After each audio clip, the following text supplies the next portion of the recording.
You know, it's been a good road trip when two of the 3 or 4 least likely guys on the entire roster to mess around with a mascot are playing leapfrog with him. Chris Taylor and Logan Forsythe during stretch just a few minutes ago. Are you wondering if the Dodgers dugout is loose, relaxed in the clubhouse?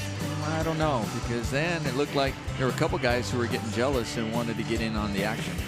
This is a little more likely pairing. Yeah, that's true.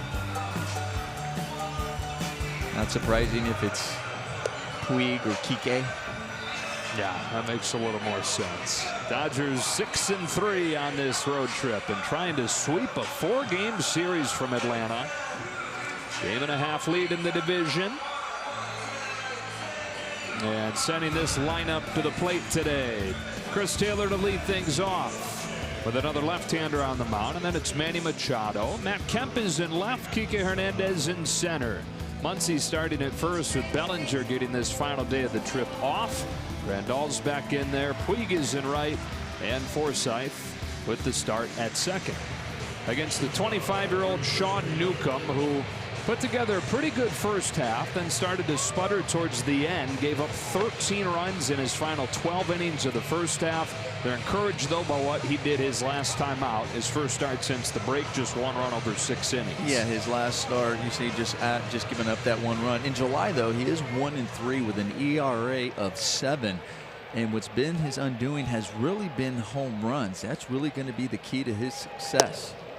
And when you look at numbers, when he allows a home run, his record, he's 1-5 with a 5.8 ERA.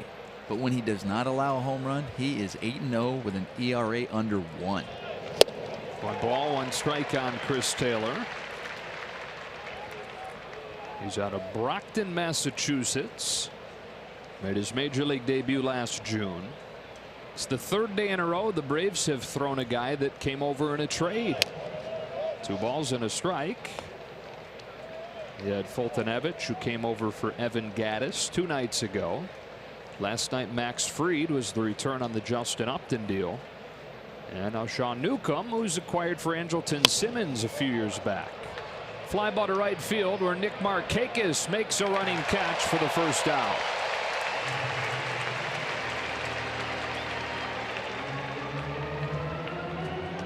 And here's Manny Machado. Good day for him yesterday. 2 hits, 2 walks. Extending that on-base streak to a career best 28 games. Well, really on this road trip, the top of the lineup has really done an excellent job getting on base, finding ways. Obviously, Manny Machado, a big part of that, batting second since inserted in the lineup. But whoever was leading off between Chris Taylor, Jock Peterson, they've done an excellent job at the leadoff spot. And then they've had 3 or 4 different guys out of the 3 spot.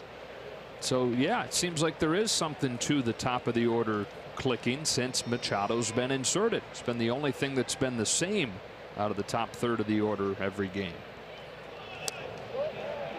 Able to lay off 2-0. Don't you love how he does that? Checks down himself.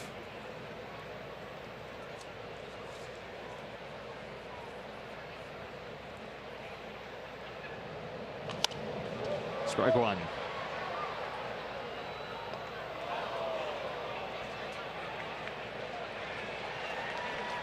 Dodgers saw Sean Newcomb in June. Got him for 5 runs on 7 hits. On this 2-1 pitch, Machado looks at strike 2.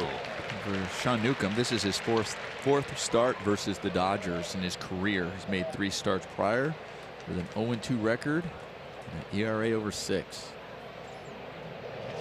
He's gone full on Machado.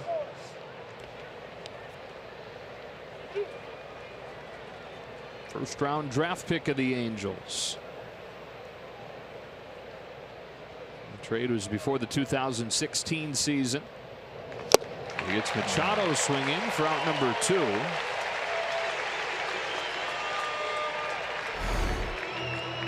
He just comes right at him with a fastball.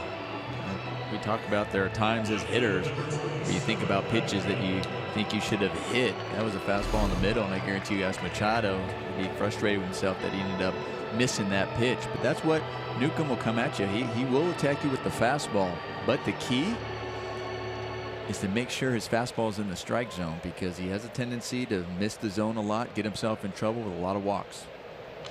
Matt Kemp fouls off first pitch fastball. Yeah, he has the highest walk rate in the National League. Newcomb does.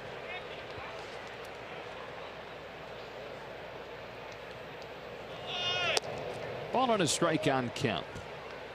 And all the starters the Dodgers have seen the last 3 games, not necessarily Anibal Sanchez in the opener, but the last 3 all rely heavily on that fastball. And the Dodgers have done an exceptional job of what you're talking about, making them throw it for a strike, and if they fail to, forcing them to go to that breaking stuff. They did that the other night, 2 nights ago, against Fultonevich, who also really pitches off that fastball, forced them to stay in the zone. The one who I think of the 4 starters, the Braves, you know, Anibal Sanchez had a good night too, and they finally got to him. But I thought Fried yesterday, he did a really good job, and it was interesting because we noticed early, even though he has a good curveball, he went to the changeup early, and it was his curveball later. But he stayed away from the fastball, where he didn't throw it quite as much as the other guys, but went to the early stuff with the changeup.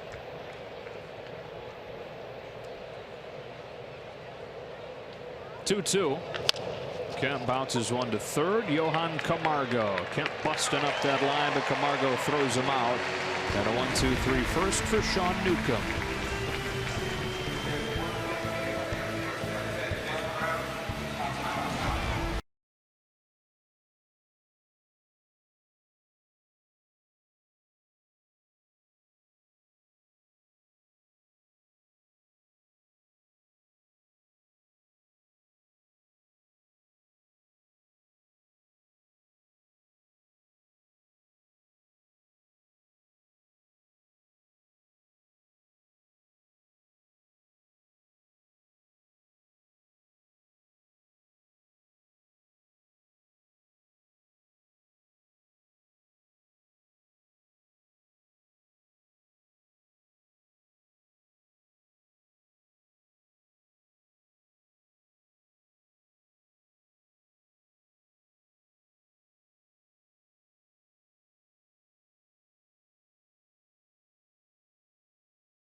Afternoon ball game with a rookie, Ronald Acuna Jr. to lead things off.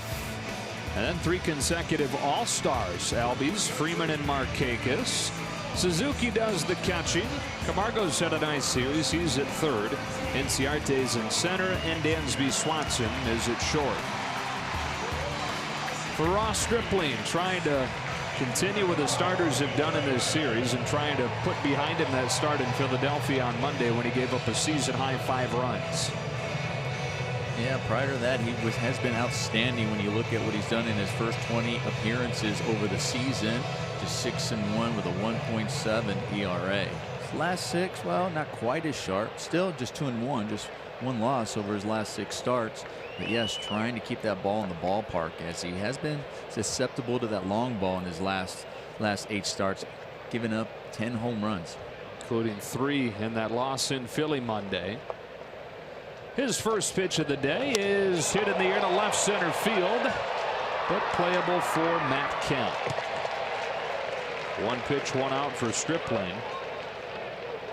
And really got off to a pretty good start in Philadelphia. He'd given up just 1 run over the first 4 2/3. But remember, the Phillies had that 4-run rally with 2 out in the 5th that spelled doom for him. Yeah, it just seemed like that one inning just got away from him. And it was one of those where it just seemed like when you're underwater and you just really couldn't get to the top. And it seemed like everything that inning, it was commanded. Every pitch he threw seemed to fall over the middle of the zone, and they took advantage. Ozzie Albies now strike one.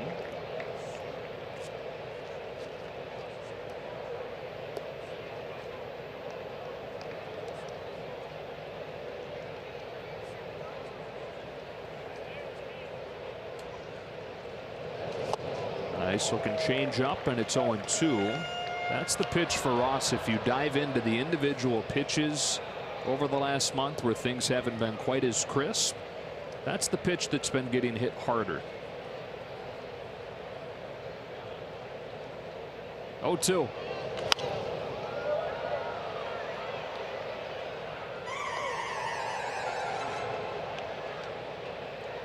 Well, the one thing for Ross Stripling, and we know, and it's true for all the pitchers, about the command, but I think even more so for Ross Stripling, because you know he's not going to light up the radar gun like we see now in the big leagues. These starters coming in throwing 97, 96 miles an hour, but he's able to execute a game plan, and that's one thing that Ross Stripling has done so well throughout this season. A ball and 2 strikes on Ozzie Albies. Here it comes. Got a piece. That included a start against Atlanta against Sean Newcomb. Stripling held the Braves to 2 runs over 6 2/3, 2 solo home runs. Freeman got him once, and so did the guy at the plate right now, Ozzie Albies.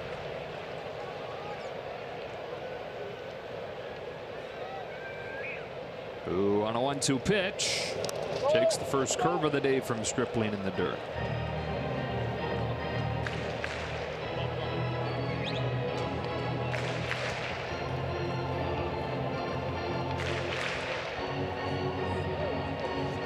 Chuckling. I think that ball might have hit his bat. He got a foul ball, hit the dirt, and hit his bat. I don't know. It was weird, like he's chuckling. Yeah, and that's why their umpire's going, it's 1-2. Watch this. Wow. So yeah, he got the end of the bat, and that's why it bounced that way away from Grandal. So it is 1-2 still. And Ozzie Albies, that smile that he flashes when that happens, what a great snapshot of the personality that he is, and not just a good player but a character, and one that baseball is going to be lucky to have for a long time.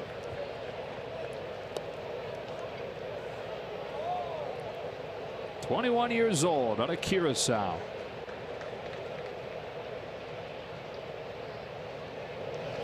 Started playing baseball when he was 6 years old. Friend asked him if he wanted to go out and play catch, give it a try, and he was hooked right away. But he's been on a field ever since. Really learned the details of the game from his father, who was a diehard Braves fan. There are a lot of Braves fans in Curacao because of the connections there. Andrelton Simmons most recently, but most notably Andrew Jones. That was a big part of the reason why Albies decided to sign with the Braves. Curve ultimately retires him. 2 up and 2 down in the first.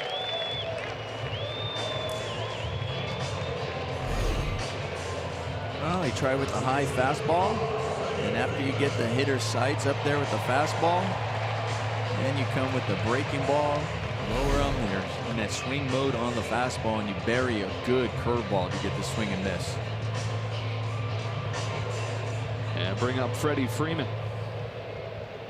As good as the Dodger top of the order has been in this series and on this road trip, it's an opposite story for the Braves. Dodger pitching has held the top 3 in the order to a 5 for 32. You're looking at Acuna, Albies, and Freeman. So it's no surprise that the Braves in these 3 games have only scored 4 runs.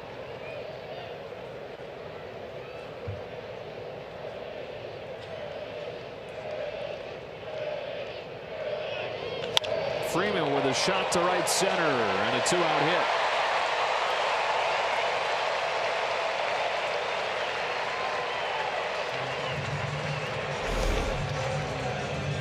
Well, they want this ball down and away. It's the middle of the plate. Freeman just takes it back up the middle. I think that was a mistake.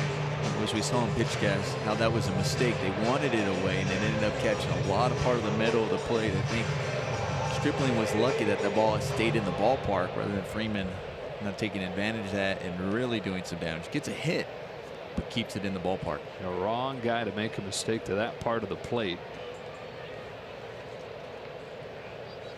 Markakis, 2 out in a scoreless first inning, takes strike 1.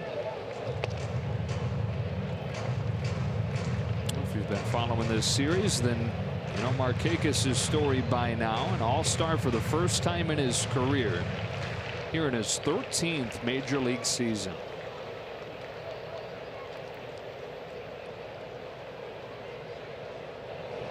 So consistent, but never a huge year. Consistent with the numbers and consistent with the personality and the approach too. Mr. Boring, his manager calls him. He's a boring, steady pro, and he means that with the highest degree of praise that he can. Yes.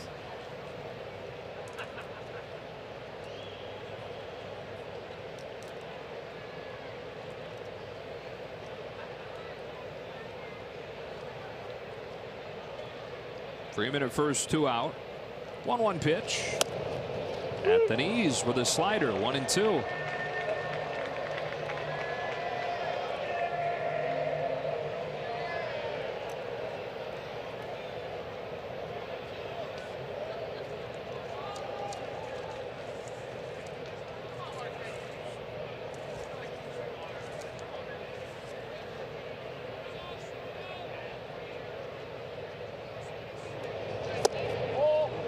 Almost to the back corner, to the outside corner, through the back door. Really good pitch by Stripling. Just misses that corner.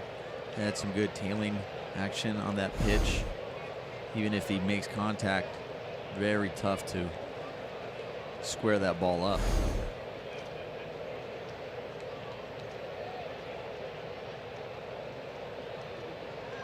So now a 2-2 pitch that Markakis pumps foul.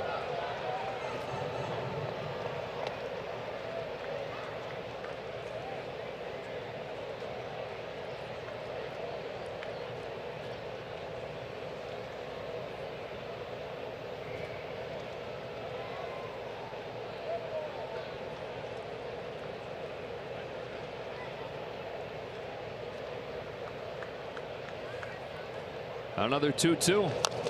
Another foul ball. So Markakis, an all-star for the first time, but he says it was a bigger deal for his wife and his 3 young sons than it was for him getting to make the trip, and for his young sons getting to meet all the other players around the league. And his teammates would tell you that he'd rather spend those 4 days either at home or up in a tree stand hunting. So somewhat reluctantly went to his first Midsummer Classic. Another 2-2 pitch down the left field line. That is in. Kemp slides to cut it off. Freeman headed for the plate. He'll score on a double from Nick Markakis. And the Braves lead it in the first.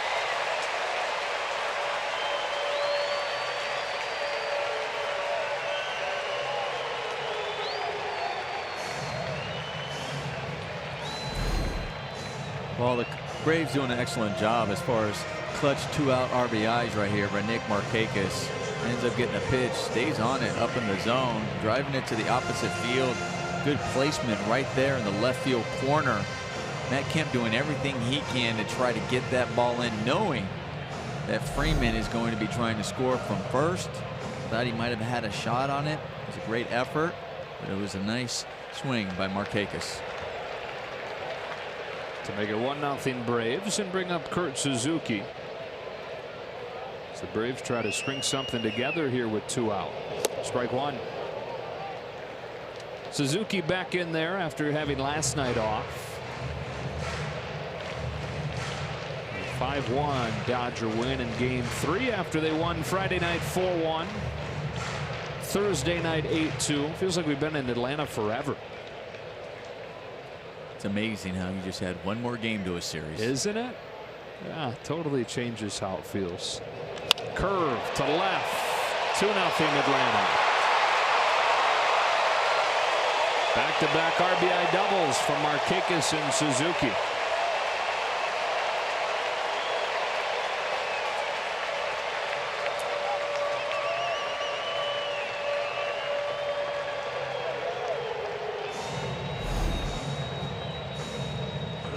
I say that all the time. Those 2-out RBIs motivating for the team that gets them, and demoralizing and deflating to the team that gives it up.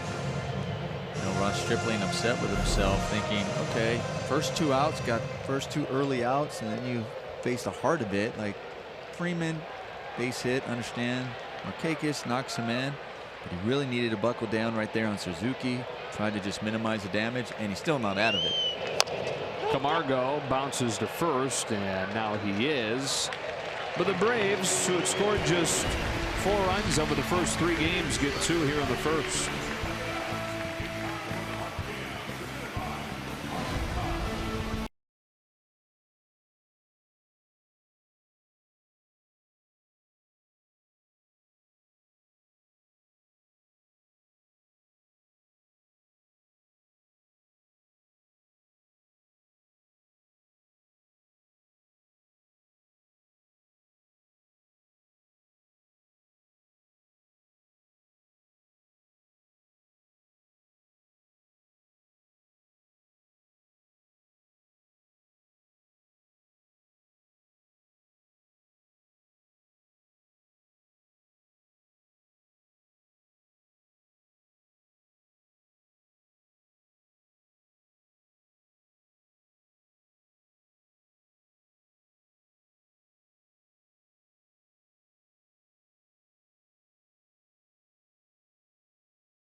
Dodgers baseball is brought to you by the Southern California BMW Centers. Hurry in today for the BMW Summer On Sales event for exceptional offers. Details at SoCalBMW.com.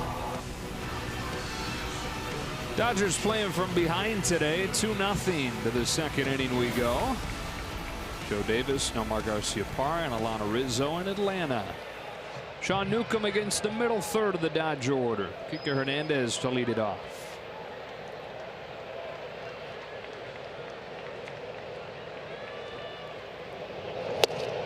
One ball, no strikes. Kike hadn't hit cleanup in a couple of months, and now back-to-back starts there. One ball, one strike.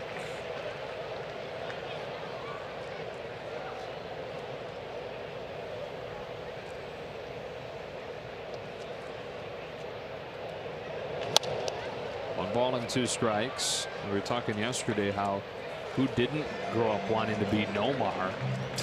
Sean Newcomb probably actually did, growing up in Brockton, Massachusetts, diehard Red Sox fan.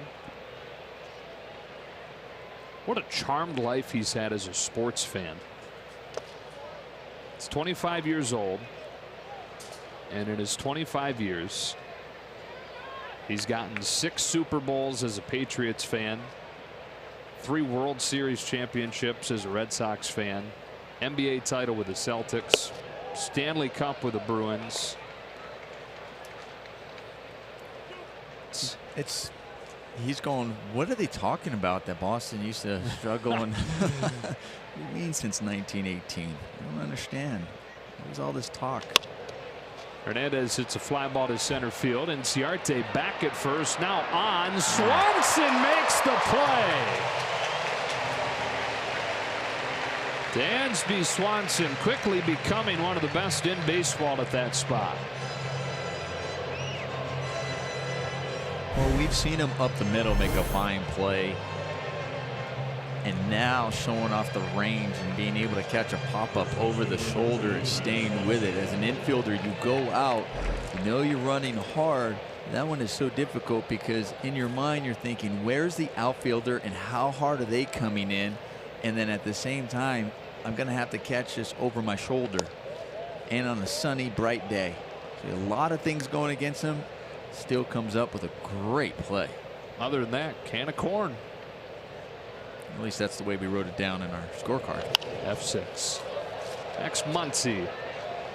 Pinch hit yesterday, was hit by a pitch.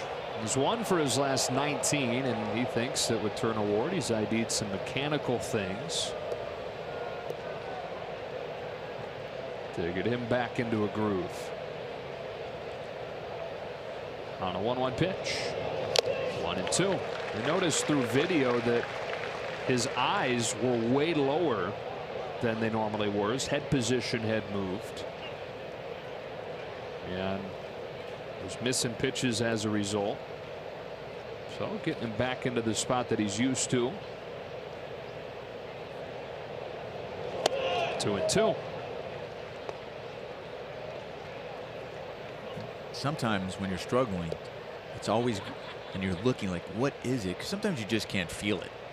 And that's what, and it can really snowball. So when you can trust in your hitting coach, but when you can find something just small like that. He's on number 2 here in the second. Even when you find something small, you're going, okay, now you don't feel like there's 3 or 4 things that are really messing with me that I got to focus on and stress about or think about. But you're like, oh, it's just my eyes. Okay, well then let's just work on that. And then you also hit in the cage, get that confidence back and say, let me go with that in there. Now I know everything's right. Ball 1 on the Yasmani Grandal, who is the subject of our Land Rover Performance Spotlight here in July. Top 5 in baseball in all the slash lines, including leading the majors with an OPS through the roof. He's ahead here 2-0. We've been talking about his on base percentage over the course of this month. Over 500 coming in. And I was going, gosh, that's 3rd over July. Yeah, like who in the world is reaching more than that? I mean, over half the time he's reaching base. On a 2-1. Swings through it, 2-2. I'm going to find that for you. Let you know who's reaching more than him. I'll report back the next time he comes up. Newcomb's 2-2 is high. The count is full.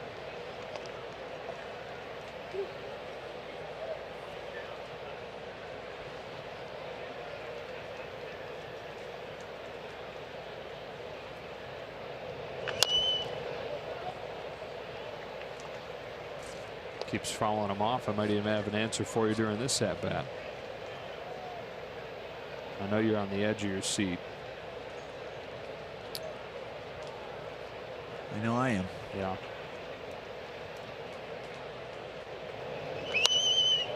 Keep doing it, Yasmani. That's Grandal. He'll help you out.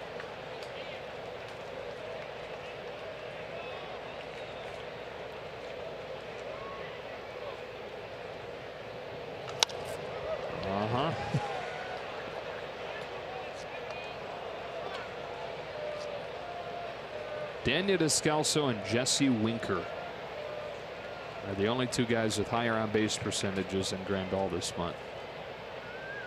Descalso with Arizona, 537 clip. Winker with Cincinnati, 517. That's all I got, Yasmani. You can put it in play now. And the way he's been swinging it, probably will. And We're going to have to refresh the page. Right, and then extra bases. And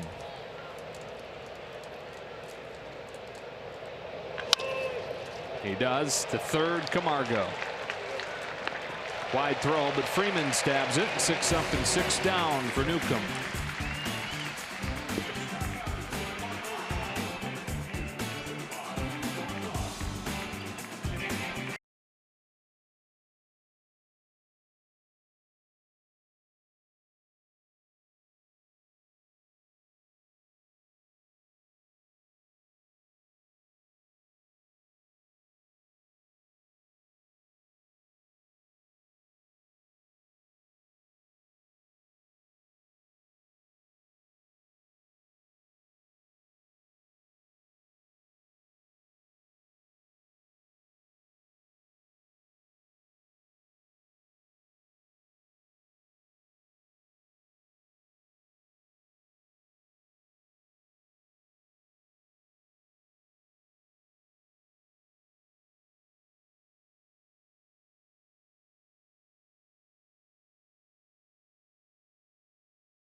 Each of the last 2 series for the wrong reason in Philadelphia. It's been dominant here in Atlanta, and Stripling, after giving up those 2 runs in the first, trying to get that trend back on track. Yeah, when you look at the series against Atlanta, we were talking about exactly how well the starting pitchers have done, and we also talk about the fact that they're going with a 6-man rotation. Dave Roberts was even talking about before the game how competition is good. They don't plan on going with a 6-man all year long to see who's performing, who can come out on top, who the top 5 are that he's going to go with. And then you might have some others coming off the DL who are rehabbing. And I was looking at this series for a second. I was going, if Ross Stripling can put up a 0, you got to get rid of the guy who gave up a run right in this series. And then I go, Clayton Kershaw off to the bullpen. Sorry, buddy. Change of scenery. Be good for him. 1-1. You don't fit in here anymore. At 1. Under the R.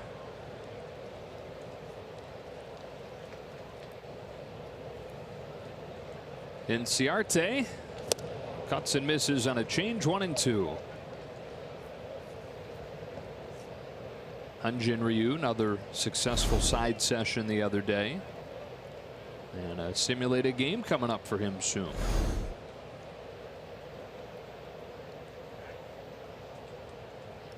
A 1-2. Ball 2.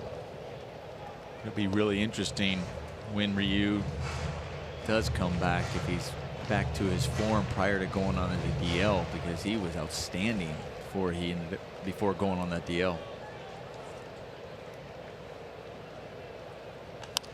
He was the best they had over the first month and a half, at least the most consistent.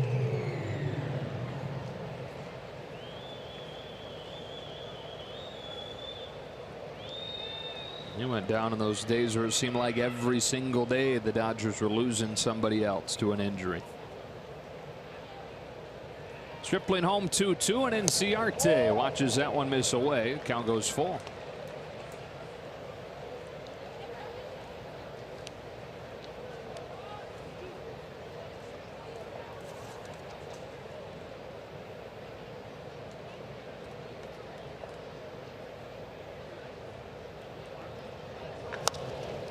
By the back foul. Inciarte, who was an all-star last year, hasn't put up close to the same kind of numbers this year in his 3rd year with the Braves. Let's say acquired him from Arizona in the Shelby Miller deal. 8th pitch of this at bat to open the second is hit down the left field line into the seats.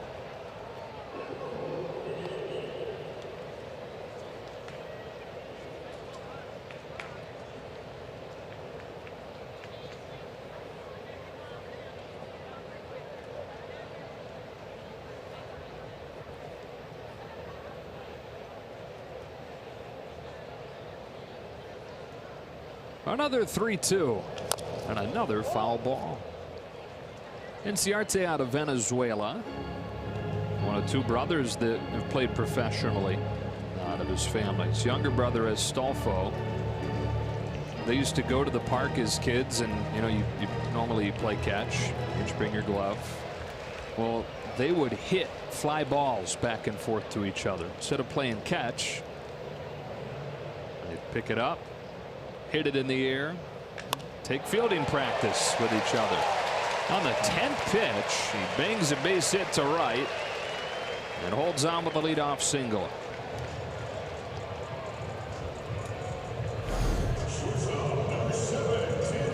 I wonder when he was throwing the ball to himself if he threw it in that spot and on the outer half fastball. He did really put a good swing on that. He's a nice line drive to right field.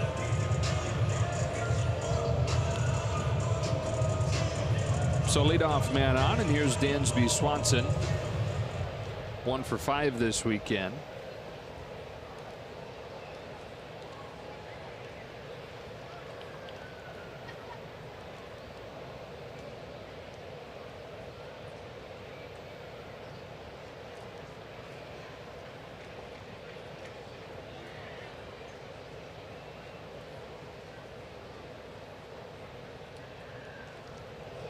Curve has him swinging, strike 1.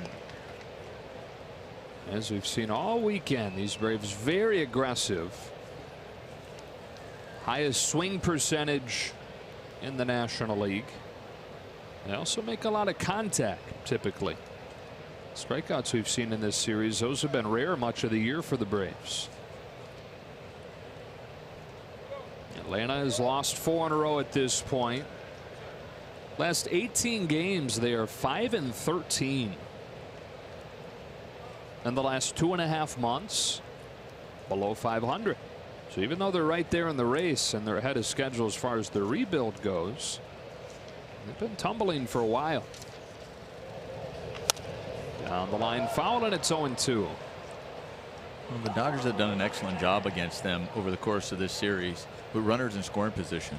Talking about not only you're talking about the top guys in the lineup, keeping them down as well off the bases, keeping a low average. Braves coming into the series, coming into today with just 1 for 14 runners in scoring position. But over the course of the season, they've had the highest batting average of runners in scoring position in the National League. Came up big here, trying to keep them off base, get that double play. 1-2.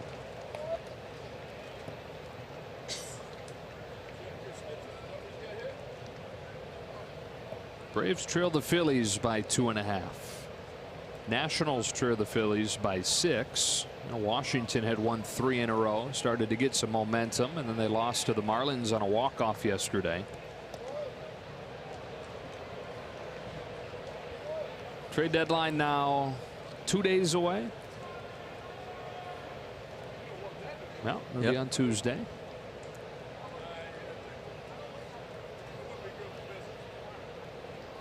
I don't know about you, but it would surprise me if Washington ultimately did sell. Still within striking distance. Swanson down on strikes, 1 away.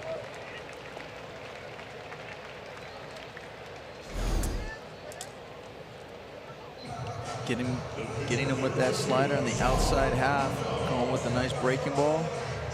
He's had a curveball working. He's got the breaking ball. Just a couple of misses coming in with that fastball. You're talking about Washington. We can see them winning, and it's interesting when you look at the record. But it's always different the way they feel. As much as you can see that, say, oh, they're not going to do it. And then on a regular basis, when you're watching a team regularly, different when how it starts feeling. Going, well, whether guys aren't just playing to their expectations, or whether they're see things that just aren't right about them and say, I think it's time for that change. And if they can, if the pieces are there that they can get. Newcomb bunts it in the air, but it lands in no man's land. Oh, we're going to have catcher's interference. No, never mind. It's interference on Newcomb, impeding Yasmani Grandal's path to that baseball, and so he's out. Lays it down.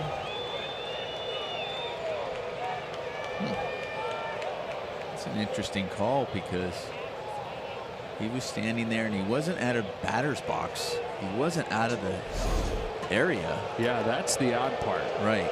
Usually that's called when you're, say you step out or you step, you know, in the field of play.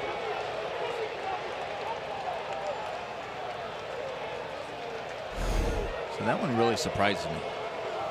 I mean, you know, Grandal runs into him. There's no question about that, but the batter usually, a lot of times, it's interesting, a lot of times, they tell pitchers when you're square around and sacrifice, when you lay it down, even if it's fair, wait. Just stay there and wait. So you don't get interference with, say, the catcher when you're out of the batter's box. Not just sit there and wait and he runs into you, but even if the catcher was to go get it, so you don't get that call if you put an excellent bunt down, but you can sit there and wait and be okay. And there he was staying there, and he gets that called against him. So 2 out, top of the order, Acuna Jr. The home plate umpire is in his first year as a major leaguer. Shane Livensparger, former college cross country runner, who then was a certified personal trainer and went from there to umpiring. 1 ball, 1 strike.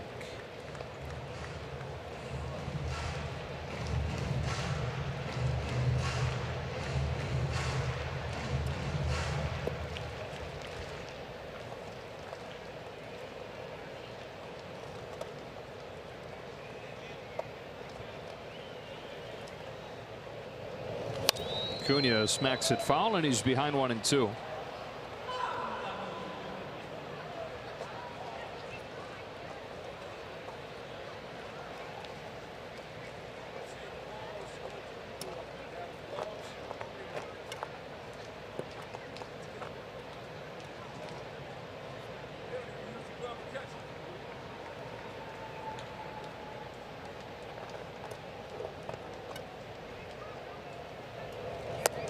Count evens up.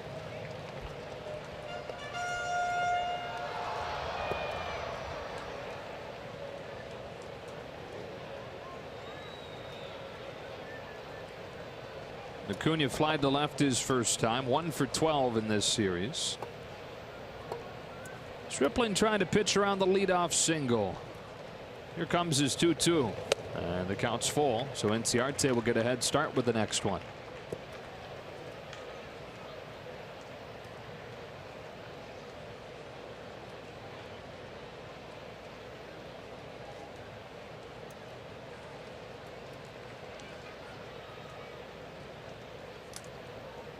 '20-year-old Ronald Acuna Jr. on 3-2, swings and misses, strike 3.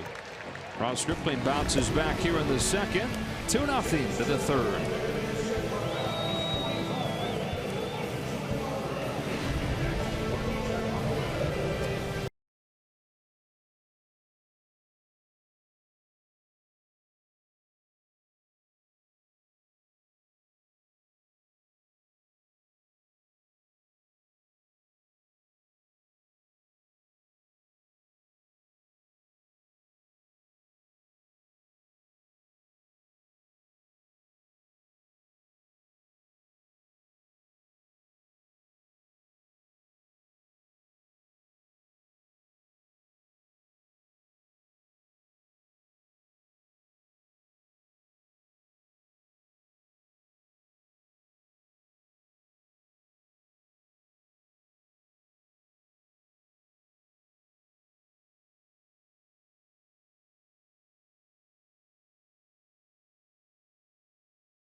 your experience to catch every moment this season. Get Dodger home screen icons and features such as the MLB.tv, Game of the Day, pitch tracking, in-game highlights, live radio broadcasts, stats news, and more. Download MLB at Bat today. Yasiel Puig to start this third against Sean Newcomb, who has now fallen behind 6 of the first 7 Dodger hitters, but Dodgers still looking for their first base runner today.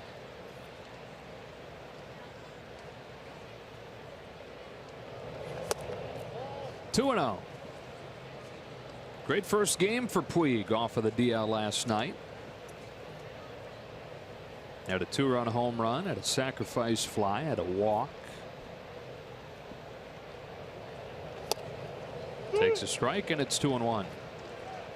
And going back to the final 2 games before his injury, that's now 3 straight games with a homer. First time in his career he's done that. 2-2. And here's a home run last night where he just kind of flipped his hands at it and launched it out of here. Well, the pitch before he gets a curveball and he fouls off, and then they came back-to-back curveballs, makes the adjustments. Just kind of seems like he was sit back waiting and then just throws the hands. It's a long way. Newcomb's retired the first 7 in order with 3 Ks and 1 away in the third. One of the guys that hit a home run against Newcomb at Dodger Stadium a couple months ago is Logan Forsythe, who makes a start at second base today.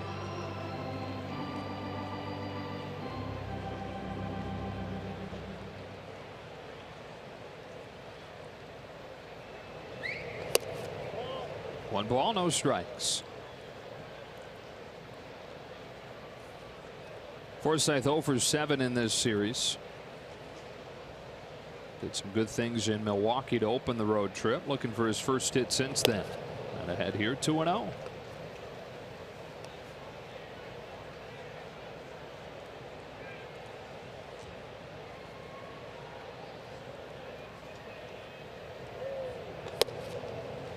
Strike 1.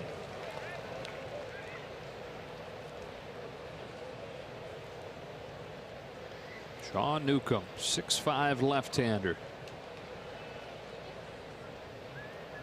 Delivers the next one, and Forsythe pulls it sharply to third. Camargo picks it off of the dirt and throws him out. And time to recover. 2 gone.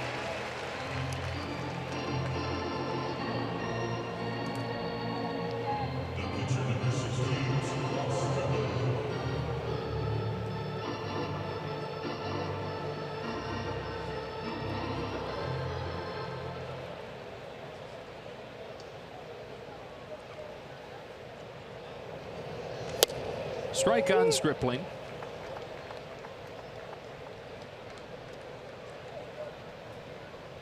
Newcomb working very quickly. Ahead of Stripling 0-2.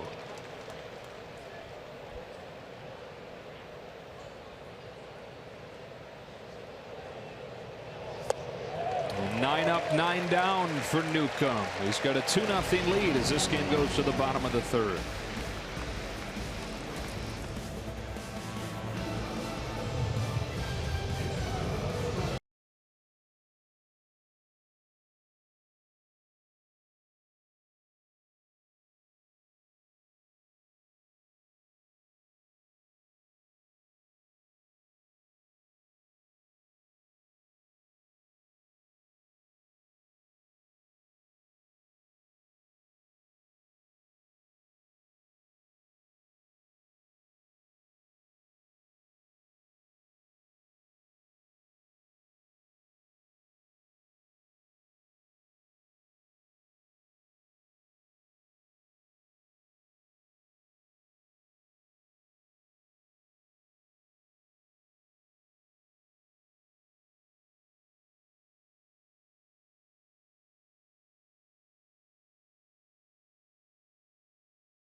Among the 6 guys going into the Hall, 19 Major League seasons, all with the Braves. It's so rare you see a guy anymore in the same uniform his entire career. The 1995 World Series champion, 1999 National League MVP, an 8-time All-Star.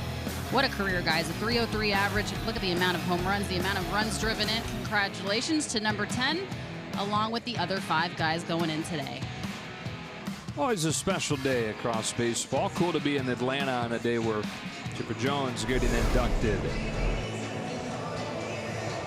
Joe, Nomar, and Alana back here at SunTrust Park. Chipper's wife, by the way, is due to deliver their baby tomorrow, and she's with him in Cooperstown. I'm wondering if they like flew a doctor with him on the plane. But man, apparently Chipper really worked hard to talk her out of making that flight. Didn't want her to have to do that, but she would have none of it. Right. See, baseball always, no matter what, even when you're retired, it finds a way to be a factor in those moments. Strike one on Ozzie Albies. Alana, you can add to that. This will be Chipper's 7th son, you guys. Just the 2nd child and 2nd son for his beautiful wife, Taylor. But they're going to name him Cooper because they're in Cooperstown this weekend. That is cool. It was planned out like that, obviously. You also name a kid Shea. He was like the best hitter all time at Shea Stadium. 101. Believe so. Yep. Roger Clemens, all his sons start with the letter K.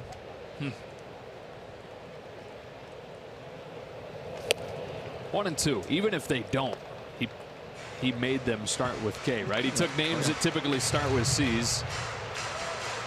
Yep. Put K on them.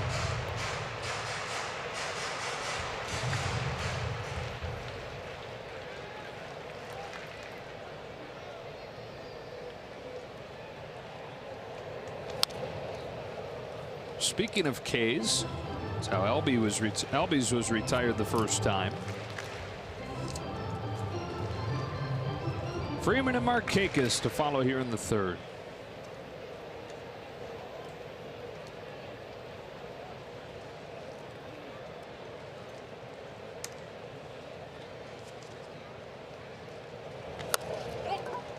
The breaking ball looks like it almost bounced. Wouldn't be the first time today he made contact with a bouncing ball. He fouled off a curve that bounced in his first at bat. Accidentally.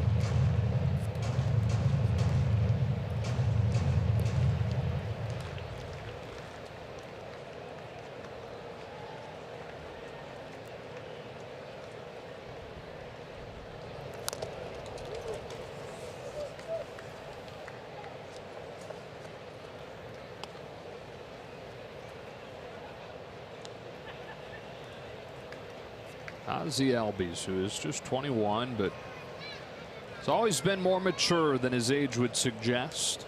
One of the things the Braves have always liked about him.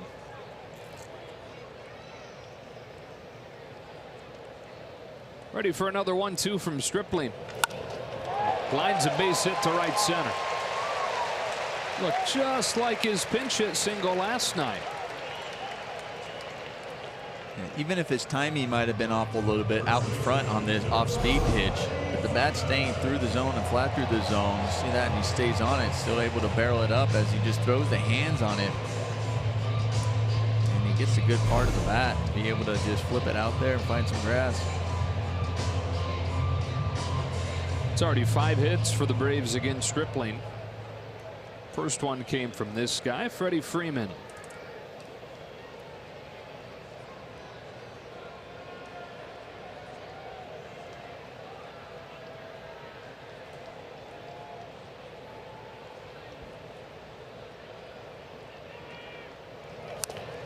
Another 1.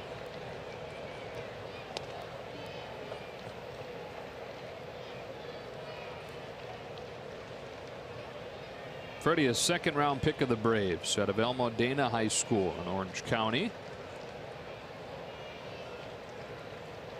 And had initially planned that he'd go play at Cal State Fullerton. Wasn't one of those things where he was just saying he was going to get a bigger bonus. That was really the plan. And he was going to study to be a CPA like his dad. And then the Braves offered to pay for his schooling if he decided to go back, if the pro career didn't work out. And when they did that, those were the magic words to get him to sign.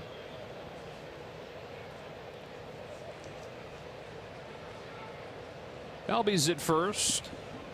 Freeman on 0-2. Fouls it off.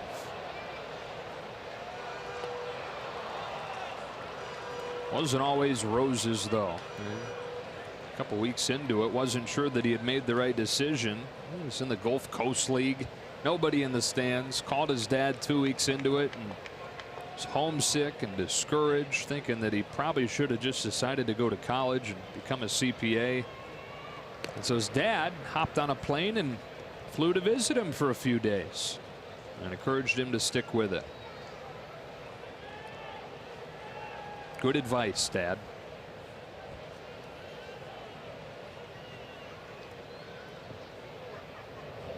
One and two. He can still be a CPA. Sure could. Yeah.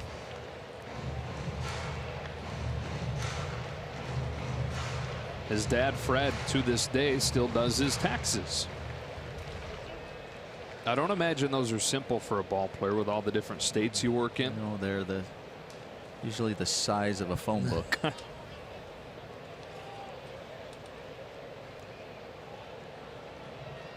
A 1-2, and he got him swinging. Stripling with his fourth K, one away in the third. After giving a base hit up to Freeman his last at bat, Stripling comes back and makes a good pitch, and Freeman ends up tipping that pitch. He ends up getting a piece of it. It was a good job by Grandal, able to hold on to it for the third strike.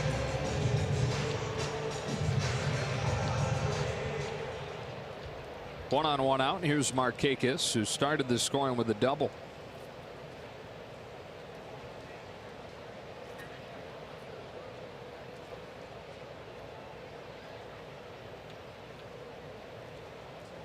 There are a few guys on this Braves team with local ties. Been talking about Dansby Swanson being a local product. Nick Markakis grew up in Woodstock, Georgia, going to Braves games at the old Fulton County Stadium. And his parents and his three brothers all live in the Atlanta area now. Takes that one at the top of the zone, and it's 1-1. It was a big part of the reason why he signed here after his time in Baltimore finished.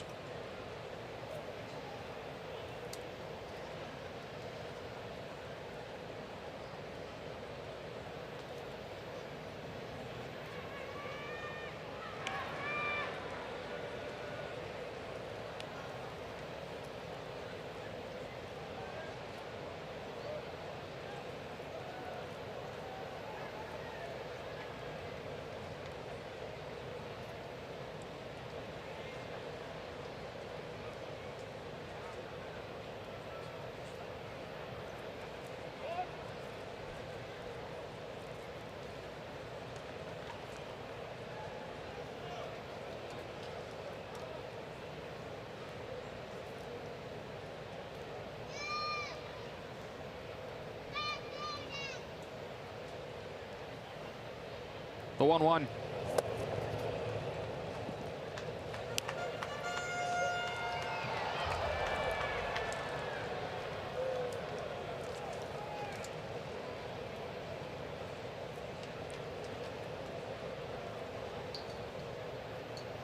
Okay, this is, as far as pace is concerned, we've seen Russ Stripling. Usually, even when men on, he'll get the ball, knows the plan of attack that he wants. We talked about him success over the course of the season, being able to execute a game plan, so he knows what he wants to throw to each batter. Right now it just seems like he's just not really sure of himself and taking his time and stepping off, thinking about his pitches. And he said that was the case for him quite a bit previously in his career, where he would have all this information he was armed with, and it was good, but kind of be stuck in between on a lot of it. That's muscled down the line and fouled again. Still 2-2. But we haven't seen that from him this year. No, not we at all. haven't seen like what we're seeing right now, where it just seems like he's stuck in between. I'm assuming what he's thinking. I mean, I can't say for sure, but that's what. But usually it's on the mound. Okay, what's the pitch? And maybe it's just maybe one shake and that's it, and then he's ready for the pitch. But this one just kind of walking around, thinking about what's next. Markakis has worked it full.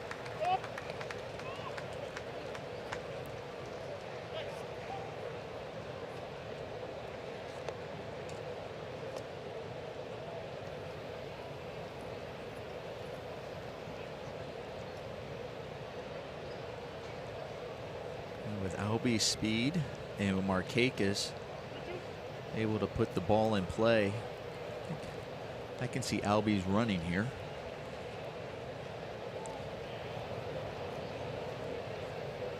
Good call. High drive right field. Puig is back, and it's gone. Markakis with a 2-run homer, and the Braves with a 4-0 lead.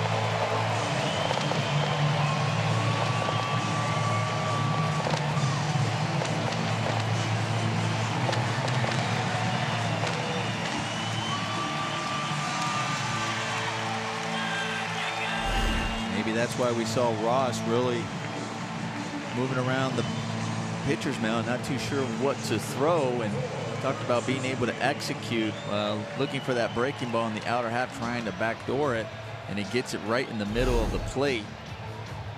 And we know guys like Markakis, that's why the guy was running, doesn't strike out a lot, is able to find the barrel. When you make a mistake, makes you pay. And that has been the biggest issue for Stripling over the last month and a half or so. So 4-0 deficit as Kurt Suzuki comes up and takes a rip, comes up empty. Number 11 this year for Markakis.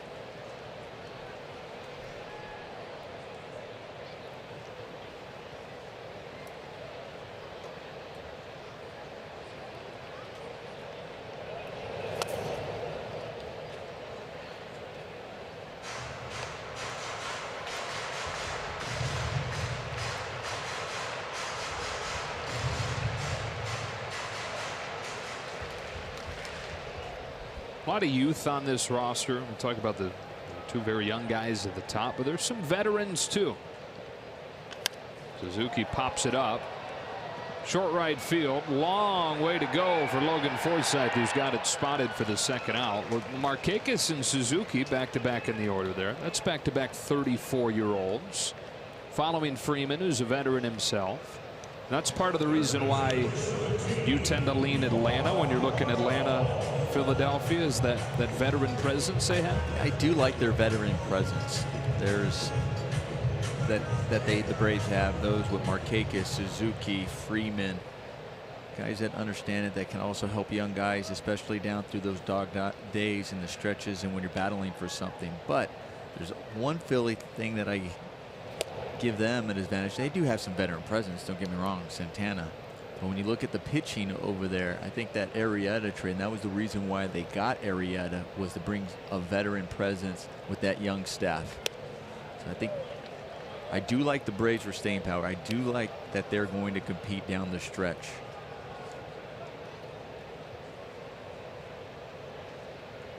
It's one of those young guys here, Johan Camargo. But I also think the Phillies are going to be. I think it's going to be those two down the stretch. I know we keep thinking about Washington and doing that, but I think they have the pieces from a veteran presence that might help them, where you would usually see a young team, there'd be a question mark down the stretch if they have staying power. But I think both these teams have that can help them. Cued off the end of the bat, Machado juggles and throws in time to get Camargo. But Ross Stripling already had 70 pitches and trailing 4-0 after 3.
Sportsnet LA is brought to you by Jack in the Box. Try the $4.99 Jack Spicy Chicken Club Combo with toasted sourdough. New from Jack in the Box.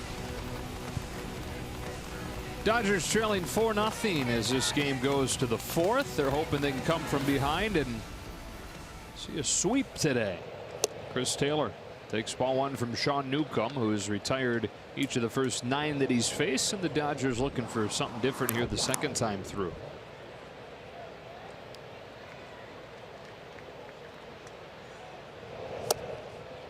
One and one.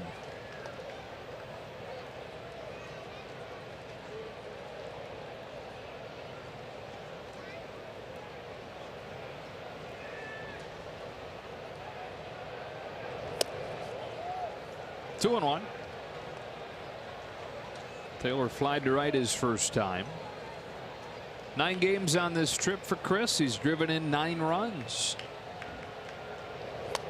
And he's ahead of Newcomb, 3 balls, 1 strike.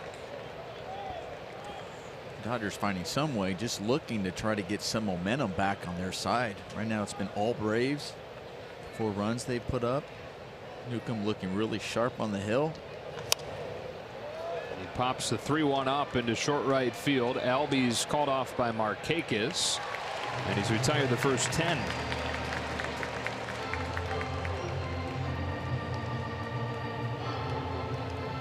Well, with 1 gone in the 4th inning, here comes Manny Machado. One of the 4 strikeout victims the first time through.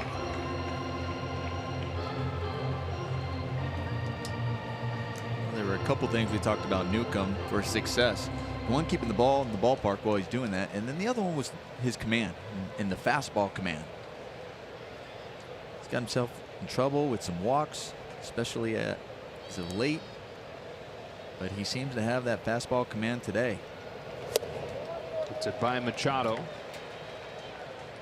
And some of the swings and misses I've seen from these Dodgers, you know, now wondering if he's playing faster than what the gun is saying. Machado strokes a fly ball to deep center. Inciarte's at the wall with room. And what I mean is you got 94, 95. I'm not saying that's not hard and good velocity, but we're used to seeing 97, 96 by some starters, 98. And some of these swings and misses of balls down the middle, and they're swinging underneath them where they seem to be late or missing them. You see that often on maybe a 97, 98-mile-an-hour fastball, but not those 94 range, but they're missing them. So sometimes, and he is 6'5", it could be getting on you, releasing where he's releasing it out in front, so it seems harder or gets on you a lot quicker. And that was one right there that we saw. There was a fastball in the middle, and Machado just missed it. But we've seen over the course of this game, he's thrown a couple there, and he's been able to get away with it. Kept now to center field, sending Inciarte near the warning track for this one. And 1-2-3 go the Dodgers again. Sean Newcomb perfect through 4.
Milwaukee for his Dodgers debut. Plus, Chase Utley says farewell to Philly in his final appearance at Citizens Bank Park.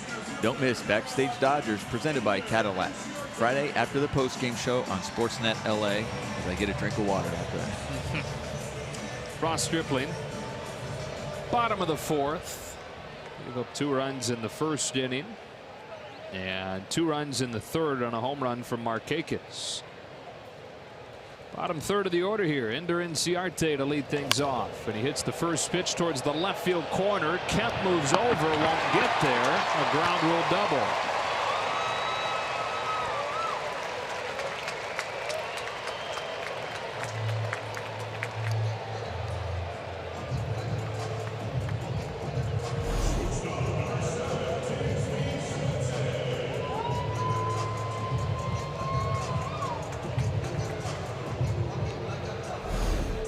Coming off the bat of Inciarte, left-hander, he hits it hard.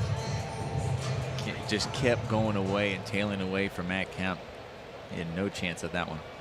Well, that's 7 hits through 3+ against Stripling, 4 of them for extra bases. The 8-hitter, Dansby Swanson, on a first pitch curve, grounds it to third. Machado from a knee throws him out. 1 out, 1 gone.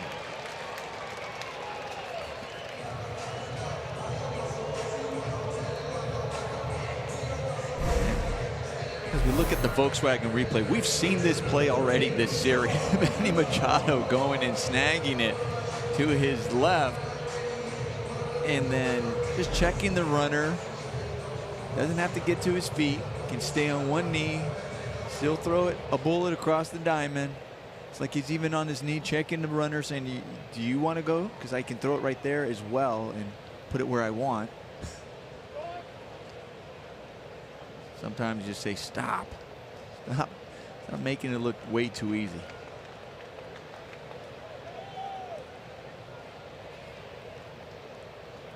Here's the pitcher, Newcomb, taking one down the middle. Stripling at 73 pitches. Stating the obvious that he could really use quick inning here to give him a chance to get deeper into this game.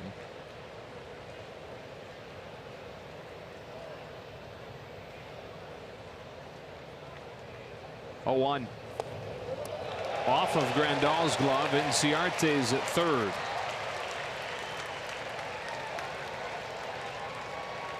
Lynch with 1 out. Big deal. It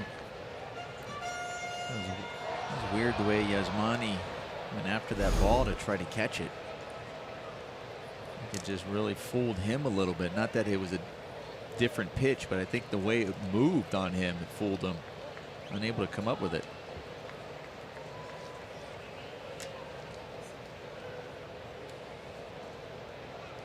Infield comes in.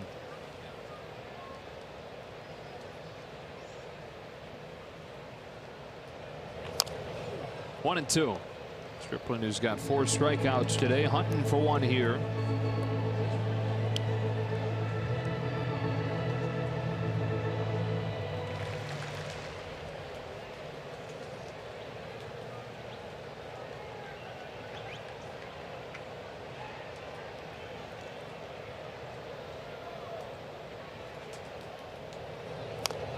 Newcomb able to stay alive.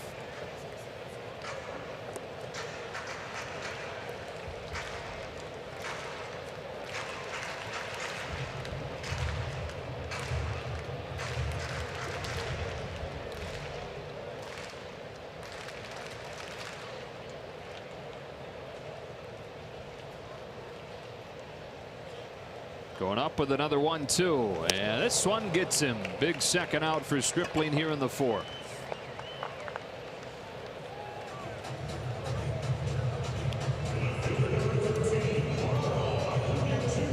And it's up to Acuna Jr. with a man at 3rd and 2 gone.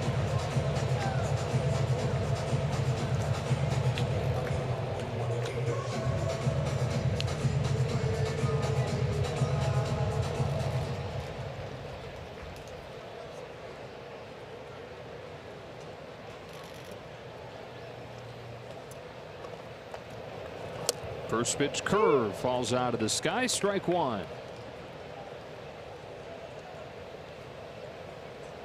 Acuña's 0 for 2 this afternoon and 1 for 13 in this series.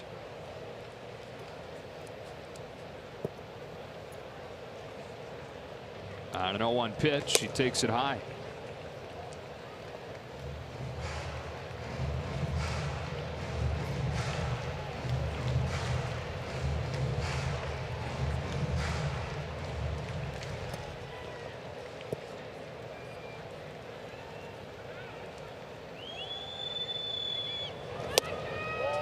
Two and one.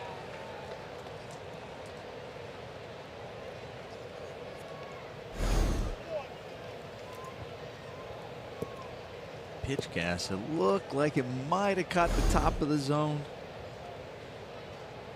Didn't get the call. Poke down the right field line. Foul.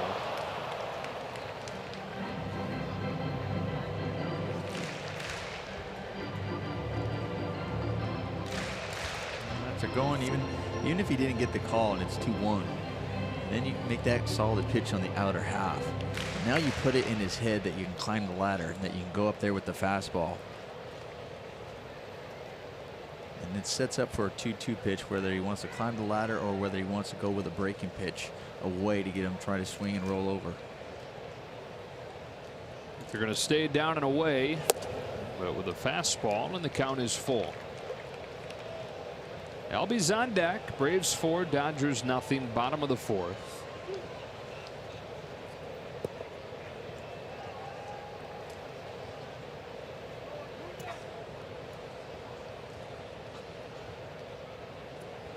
Stripling home with a 3-2, and Acuña fouls it.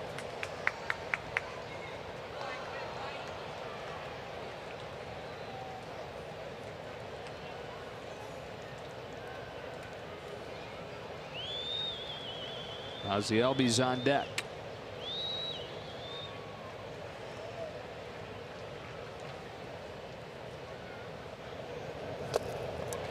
At the corners with 2 out. A rare Stripling walk.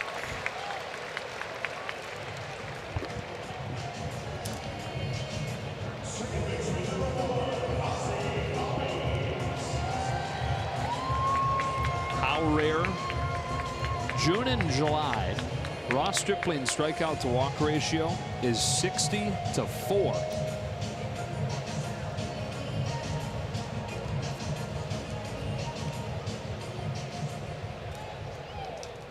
Well, we said that. We said that one thing he's done, the success he's had, making him an all-star. Early on, it's been the command, being able to execute. Runner takes off. And with a man at third, no throw from Grandal, so into scoring position goes Acuña. And speaking of that command and execute, last few games we haven't seen that command or execution quite as sharp by Ross Stripling, and once again seeing that today. The word that Dave Roberts used after his start in Philadelphia was crispness. That lacked some of the crispness that his previous starts had. 1-1. I wish you'd used a different word because that one's hard to say. Crispness. His crispness. Crispness in July. Ba-dum-bum. Yeah. Daniel Hudson getting loose. Pitch count at 86 already for Stripling. At the corners, or at second and third, 2 out, and a 1-1 is cut on and missed. 1-2.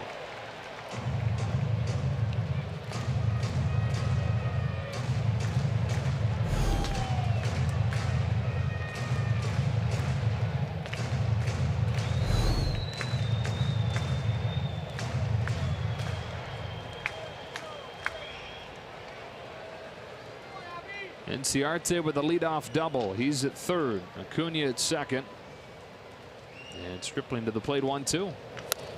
Ground ball to first. Max Muncy will take it to the bag. And Ross Stripling puts up a 0 here in the 4th. 4-0 though as we go to the 5th in Atlanta.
Dodgers baseball on Sportsnet LA is brought to you by Nissan.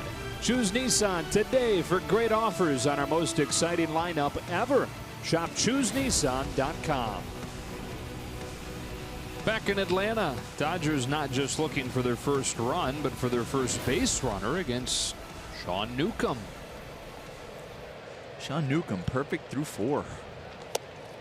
And strike 1 on Kike Hernandez. Now going through the second time, the Dodgers first 3 batters went their second time through the lineup, and the second time seeing Newcomb.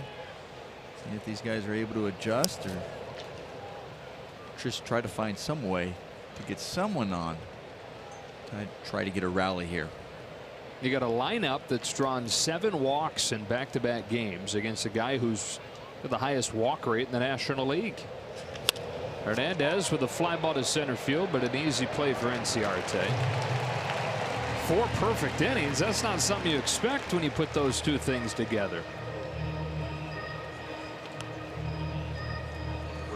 And that was one of the things that, you know, we were talking to Dave Roberts before the game, what he liked to see from the offense today, and that was what the offense was talking about. Let's see, force him with that fastball to show that he can stay in the strike zone. If not, force him to also go to those secondary pitches early.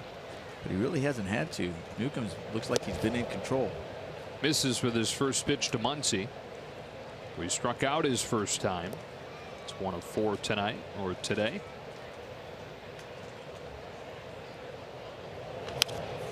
One and 1. Mentioned that Sean Newcomb was a first-round pick of the Angels in 2014. That was after his junior year of college. Out of high school, Newcomb was undrafted and went to the University of Hartford. That's going to reach the seats. 1 and 2. Hartford, the year before Newcomb got there, went 6 and 43. So it's not like he was going to a big-time program after not getting drafted. He went to one of the worst Division I programs in the country. Was okay as a freshman, took off as a sophomore, had 2 really good performances in the Cape Cod League, and then 3 years after going undrafted was the 15th overall pick. 2 and 2 on Muncy.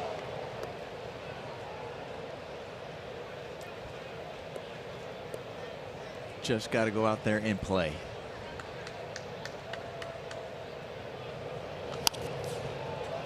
What I mean by that is a lot of people think, oh, you got to go to these big time programs all the time. Sometimes it's not about the big time program. It's about going to a program and just playing. And it's amazing too how much that Cape can really help so many of the players.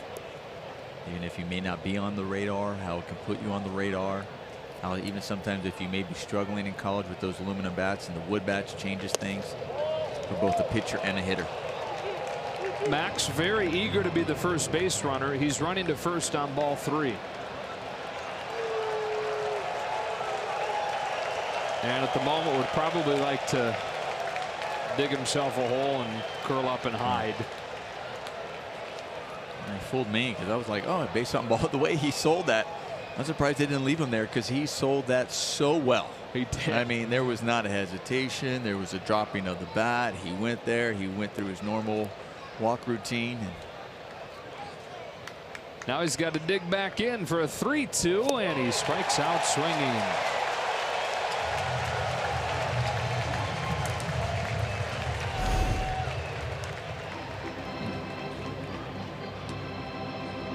After Max Muncy thinks it's a walk, Newcomb throwing a perfect fastball in the outer half. It was almost like he was saying, no, I know, get back in there and watch this pitch. 95 to the corner. Ball 1 on Grandal. You know, the one issue here as this gets more and more serious is the fact that he's already thrown 75 pitches.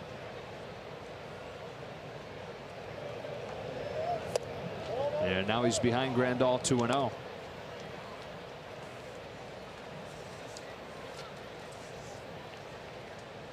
Still just 25 years old. Second season in the majors. Debuted early June last year.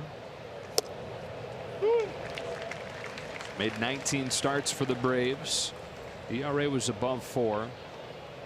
There are times this year where he's been one of the best in the National League. Shown flashes. It looked like he was probably going to head to the All-Star game before the very poor finish to the first half. The 2 starts in the second half, both of them very good. Just misses there. Full count on Grandal. And you were talking about the amount of pitches that he has so far, that being his 73rd. If you're wondering back home, what's the most he's had this year? 111 is the most he has thrown. Grandal breaks his bat on a flare to short. Swanson catches it, and he's perfect through 5. Pitch count you see now is correct. 74 pitches through 5 perfect innings.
Base runner of the game against Sean Newcomb, and as a hitter, Nomar, I mean, at this point, is there something you can change, or when a guy is this good, is it kind of like you tip your cap? Well, he has been good, and you know there's going to be those times where you're going to have to go out there and battle. We were talking about in the dugout. What's he featuring, guys? What's he getting us out on? Is it the fastball? He's challenges with the fastball. You can't miss when he's doing that. You know, talking about his secondary pitches. Is there something you can eliminate? Right now, he has everything working, and he's going out there. But I think there's a few times where the ball has gone over the middle of the plate. They just haven't been able to capitalize on that. He's gotten away with it. So they got to figure something out, try to get some of that momentum back. This whole series has been about starting pitching, but it's really been about the Dodgers starting pitching more than the Braves. But today, Newcomb has been outstanding. Who's in, who's out, brought to you by In and Out. Ross Stripling's day comes to an end, and Daniel Hudson comes on for the 5th. First man that he sees, Freddie Freeman, swings over the top, strike 1. So Stripling goes only 4 innings and gives up the 4 runs on 7 hits. He, for Wannabe, happy to get off of the road, off of this road trip back to Dodger Stadium. Another in 2. Live fastball from Hudson.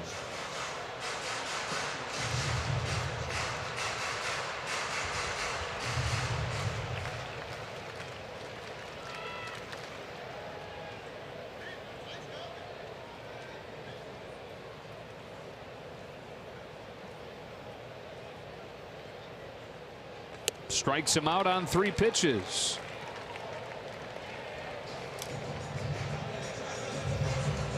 One away in the 5th. Hudson now to face Nick Markakis, who doubled home run in the 1st inning and then hit a 2-run homer in the 3rd. And it is our top tier play of the game, brought to you by Arco. Well, we were talking about Ross Stripling only going 4 innings and just really didn't have the command and didn't look as sharp.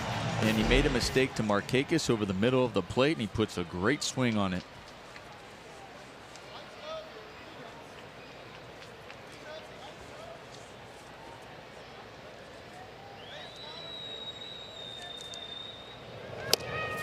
1 ball, no strikes.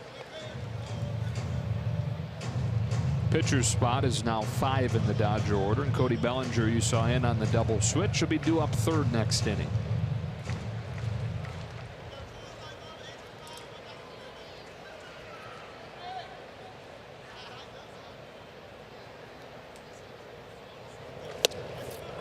One and one.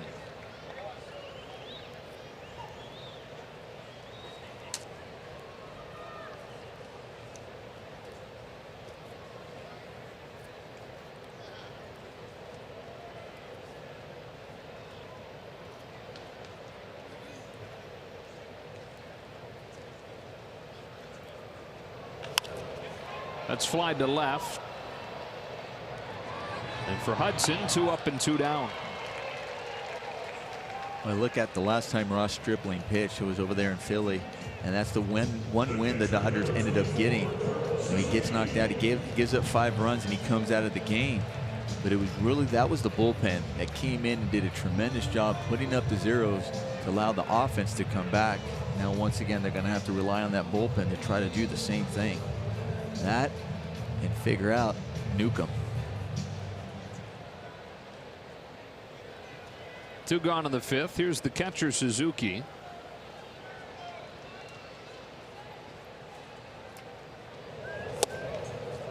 Take strike 1.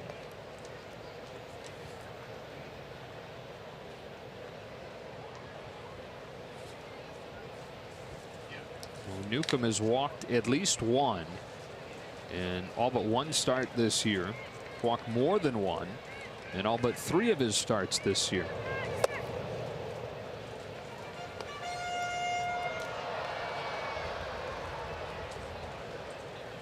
Has had a couple games where he's held the team close to hitless in his however many innings of work on that day, but rarely does it come without a few free passes sprinkled in. And in this one, nothing through 5. Suzuki on 1-1, fouls it straight back for strike 2. And that game at Dodger Stadium early June, Newcomb gave up 7 or 5 runs on 7 hits and 2 walks.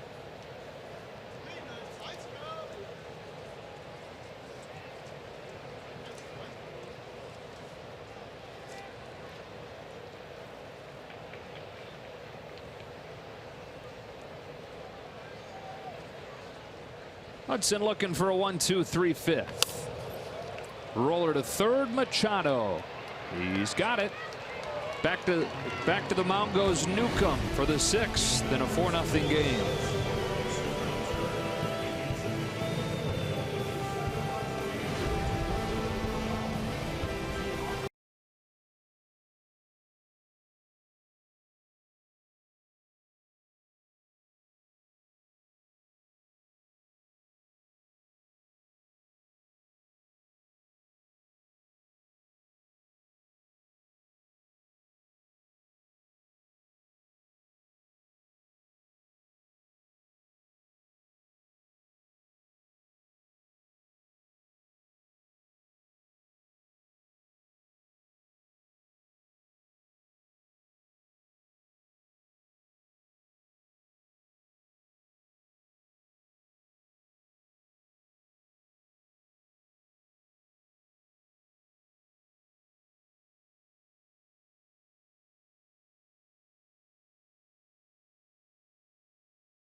All about Sean Newcomb, who is perfect through 5 innings this afternoon. And he has had the swing and a miss fastball.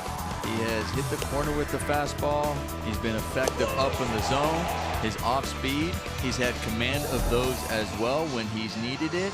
He hasn't fallen to any particular pattern, and the Dodger hitters have not been able to figure him out. Gave up 9 base runners in 5+ at Dodger Stadium less than 2 months ago. Nothing against him through 5 in this one. Puig, Forsythe, and Bellinger do up.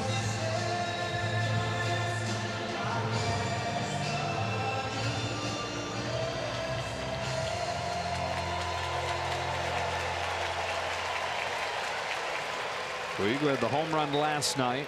So far today is 0 for 1 with a strikeout.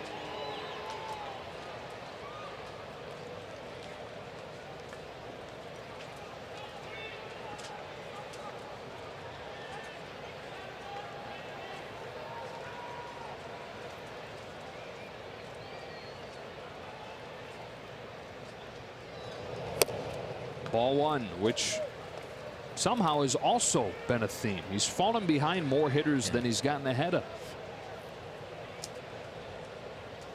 But he's figured out a way to just come back into that bat like that, just like that. How about this? 16 hitters today, 4 first pitch strikes. You know, you usually don't see that kind of a line of a guy who's been dominating like this, who's throwing 5 perfect innings. Here's his 1-1 to Puig.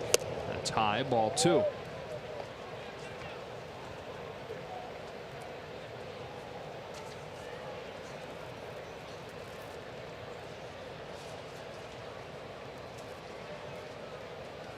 On a 2-1, Yasiel Puig takes ball 3.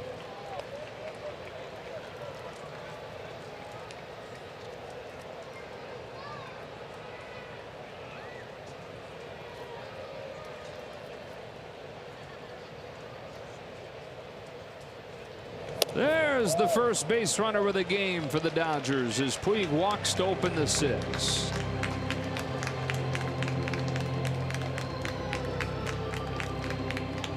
Not much of a reaction from the crowd. It was a perfect game going on, and there was a walk there. Usually, I mean, we are in the 6th inning. The guy was tremendous through 5. I know he still hasn't given up a hit, but even a walk. With no reaction, but for the Dodger fans, there's a reaction, and they're hoping they can keep this going.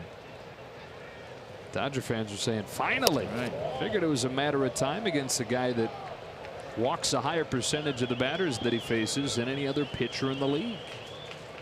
Falls behind Forsythe 1-0.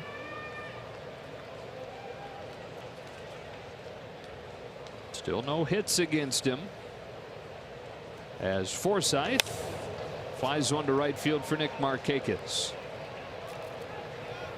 1 gone. There have been 23 perfect games in baseball history. There have been 300 no-hitters.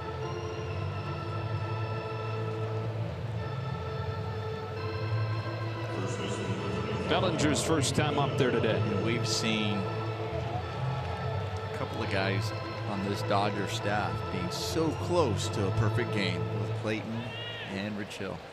Clayton Kershaw against the Rockies a few years back, just to hand the Ramirez throwing error away from that no-hitter being a perfect game. And of course Rich Hill in Pittsburgh last August. 0-1 on Bellinger. In the double switch. Dave Roberts saying that he's like some of the things that Bellinger and Turner Ward have been working on the last day or two, and results haven't spoken to that yet. Confident that he's close to getting back on track.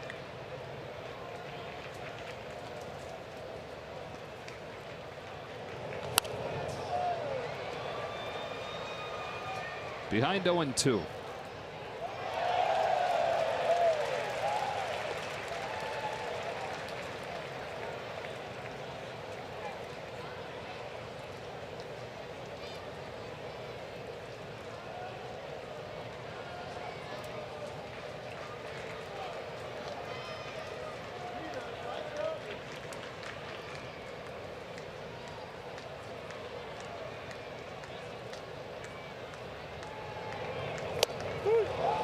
strike 3 called on a sweeper to the outer half. They're challenging him with those fastballs. Just freezes him on a breaking ball. You can see Bellinger. Watch what he does on this one, where he's even moving out of the way, thinking that ball's going to be on the inner half, and it catches the outer part of the plate. A great pitch. That's 6 Ks for him, and 2 out in the 6th as Chris Taylor comes up.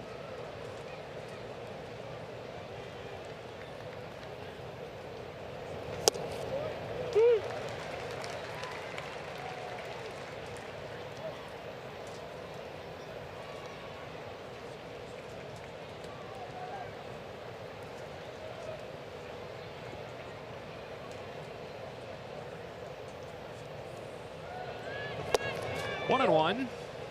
Sean Newcomb, the exception to the rule that we're seeing across baseball. He actually gets tougher to hit as the game goes on.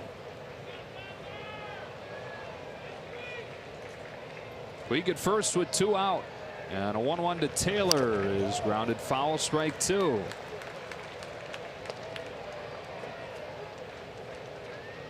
Right, it is interesting. There's not a whole lot of buzz yet. Maybe they're all used to seeing the no-hitter notifications pop up on their phones nightly now, and so they don't get too excited about it till it gets like 8th inning. Yes. It is much more frequent. The guys take him to this juncture. A 1-2. He struck him out. Sean Newcomb, 6 no-hit innings.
On the hill for a second inning of work and a 4-0 deficit here in Atlanta. Time now for a look ahead brought to you by Wells Fargo. Milwaukee Brewers coming to town for a 4-game set. Here's a look at the probables for the series. 2 right-handers will get things started off. Kenta Maeda tomorrow. Then on Tuesday, it's going to be Walker Buehler. Chase Anderson against left-hander Rich Hill on Wednesday in the finale of that series, guys. Right-hander Jhoulys Chacin against the lefty Clayton Kershaw. Okay, Alana. They're wrapping up a series with San Francisco today. Milwaukee is. Johan Camargo taking ball 1 from Daniel Hudson. Milwaukee has won each of the first 3 against San Francisco, which has now lost 4 in a row, 8 of 10. Giants 7.5 back.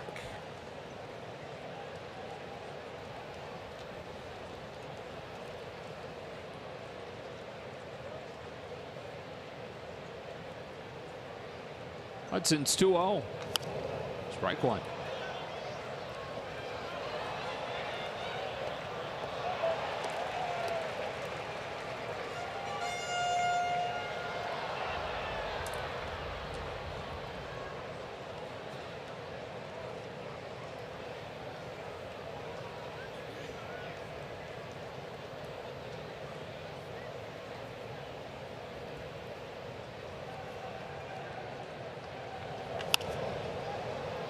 Two and two. Hey, Daniel Hudson did a good job when he came in that last inning, kind of getting a quick inning, the 1-2-3, trying to get the bats going for the Dodgers. I know he's not hitting. When you say, how does a pitcher do that? Well, by coming in a new ball game and then finally getting that quick inning when your starter was struggling a little bit today, that kind of lets them know, get back in there so they can focus on trying to get some hits. He's retired each of the first four that he's faced. What in the world do we have here?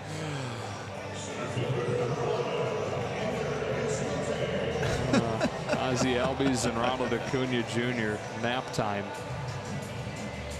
That's pretty funny. But the 2017 season was not. It was memorable for All-Star pitcher Alex Wood, and now you can add him to your Dodger bobblehead collection.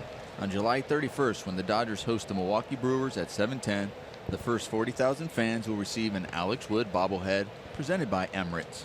For tickets, visit Dodgers.com/promotions. Getting a little massage there, a little scalp massage.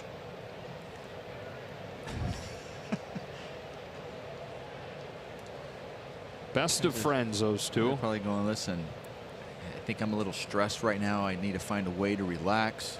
Come over here. I got you. I got you. I got just the thing. Hey, Nomar. Yeah, I'm a little stressed. No, no. I'm good. Okay. I can't help you. He's taking his job as the masseuse pretty seriously. 1-2 on Inciarte. And his teammates are acting like, oh, like that happens all the time. Like, yeah, they're not even going over. They're not looking. They're just like, yeah. That's awesome. Doesn't surprise us.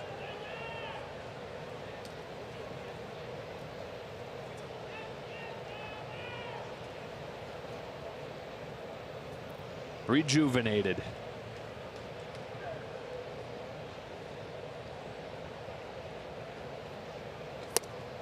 A little bit low. 2-2. Look at that. It worked. Smiling now. Yeah. He's ready.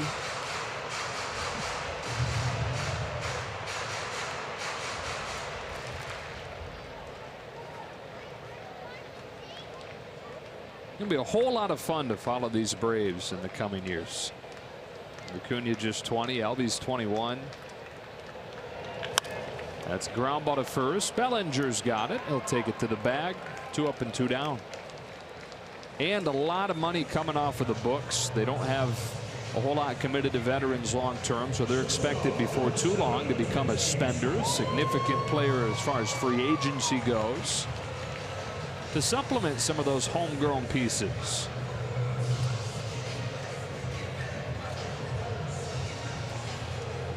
They got new stuff to put in the literature to their free agent targets. Look, we give massages in the dugout. Sunday is spa day here. 2 out for Swanson. Well, you might get some. I'm good. Do I have to get the massage on the Sunday day games? No, it's just only if you need it. It's like the chair massage you see at the mall, right? Yeah. That's what that was, right?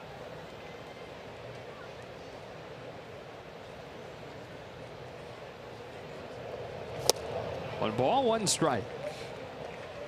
Daniel Hudson looking good. He's retired each of the first 5 that he's faced.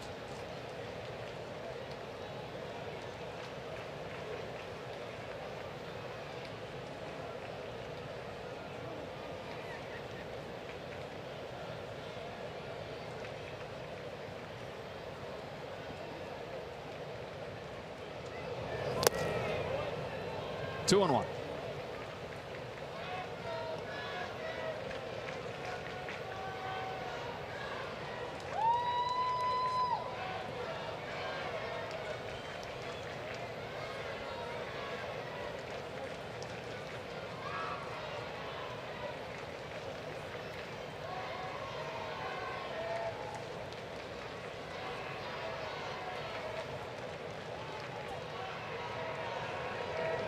Look out, ball 3.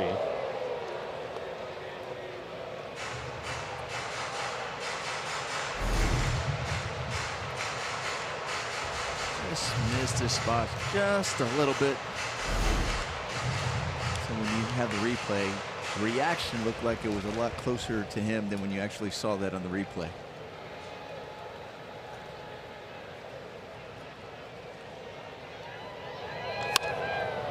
Pop fly into center. Kike Hernandez. And 2 perfect innings for Daniel Hudson. Back to the mound with a no-hitter intact goes Sean Newcomb.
Against him, a Puig walk to open the 6th.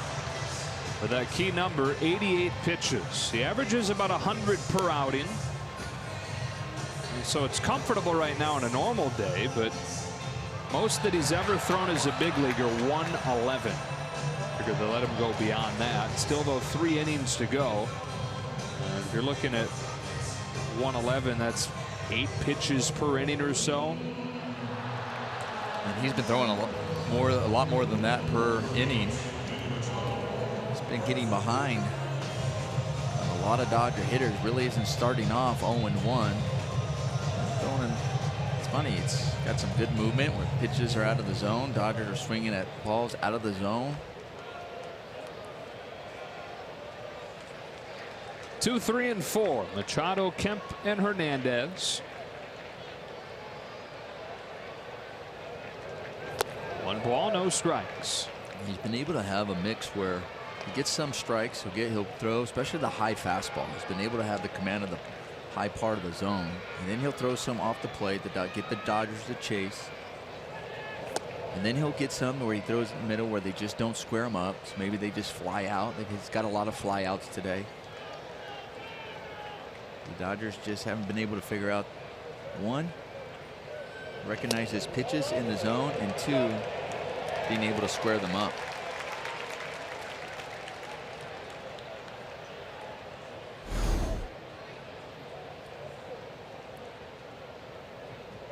Said the Machado went around, and so 2-1. Here it is. Soft ground ball left side. Camargo's got it, and Machado's the first out of the 7th. Machado didn't point quick enough at the first base umpire like he normally does. That's why he said he swung. Not emphatic enough with it. So Kemp to the plate 0 for 2 today. You know, there's always that question of, well, when does it become serious? You know, when is it something you should really pay attention to? Pitchers with no hitters through 6 innings, like Newcomb has at this point, only finished the job historically 10% of the time.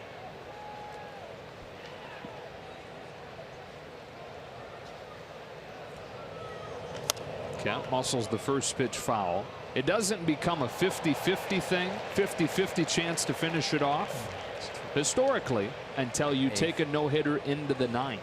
Oh, into the ninth. Yeah, even then it's just 50-50.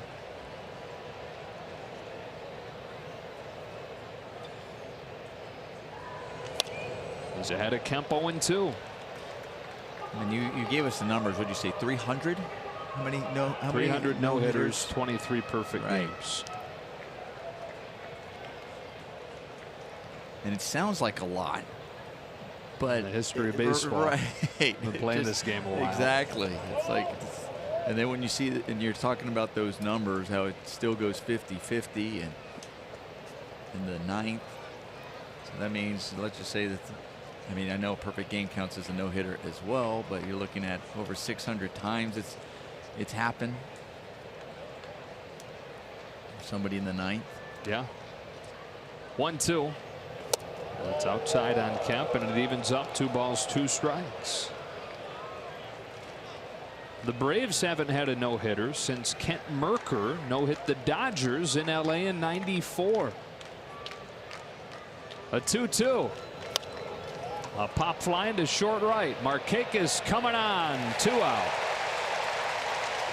Surprising with all those great arms they had through the 90s. Haven't had a no-hitter since '94.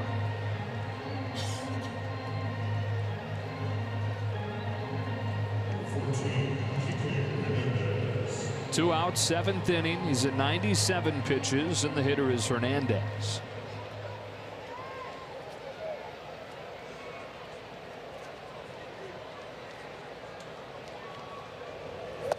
Ball 1.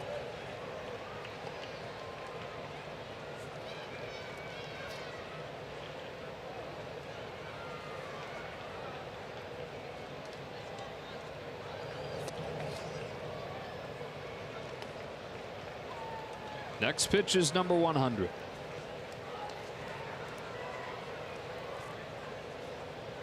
Such a tough decision, perhaps lying ahead for Brian Snitker.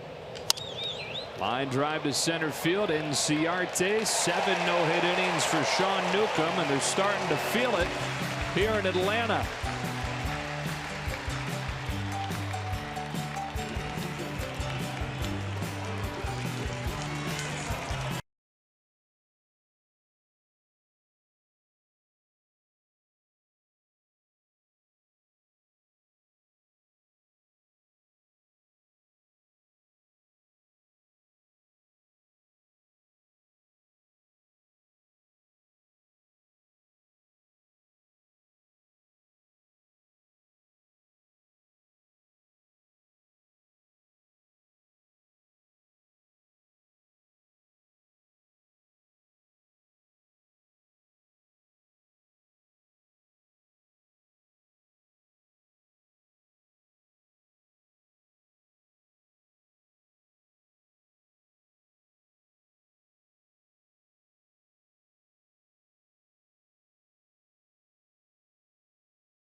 Astros come to town. Andre Ethier will be honored pregame, honoring that 12-year Major League career, all with the Dodgers. Just recently announced his retirement and going to get the night that he deserves. A long time with the Dodgers.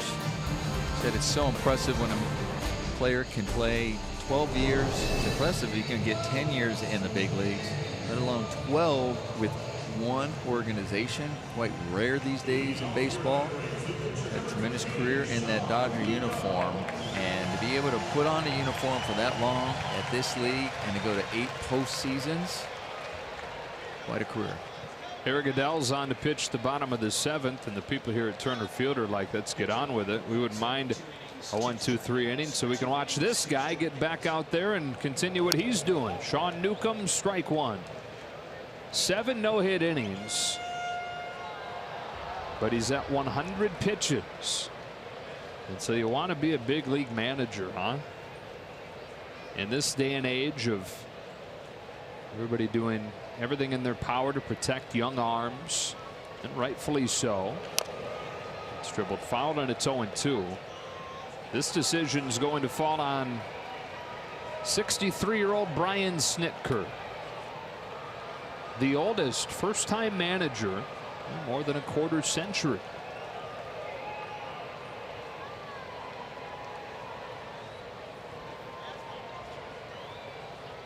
A guy that had always dreamt of being a major league manager.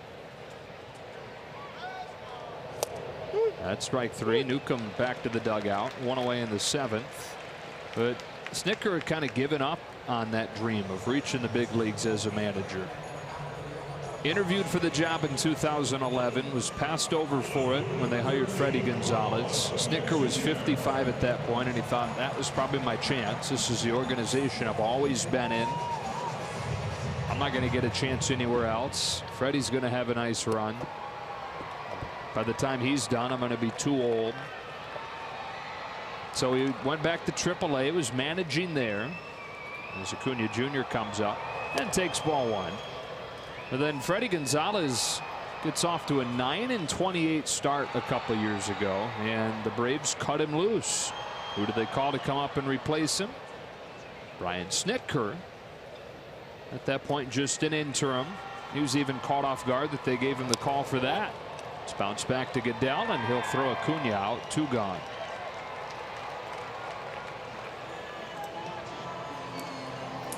I know we're going to find out more about Snitker, but what's better than watching baseball and eating Dodger dogs? Well, on Wednesday, August 1st, when the Dodgers host the Brewers, all fans in attendance can purchase $1 Dodger dogs.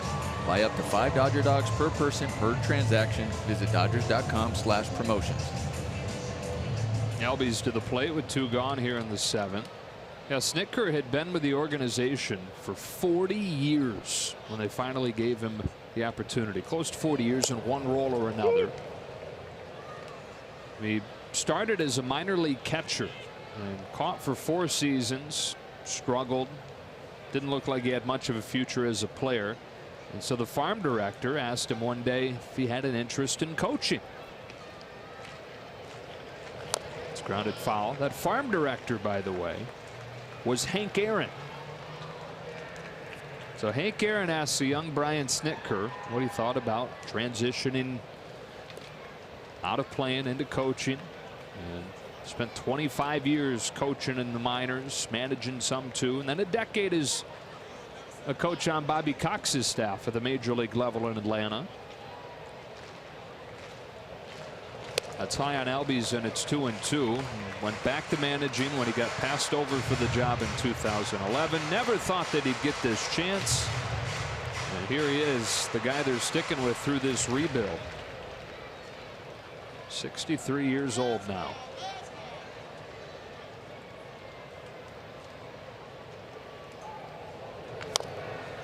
Well, if you've never thought about coaching and then Hank Aaron asks you, have you ever thought about it?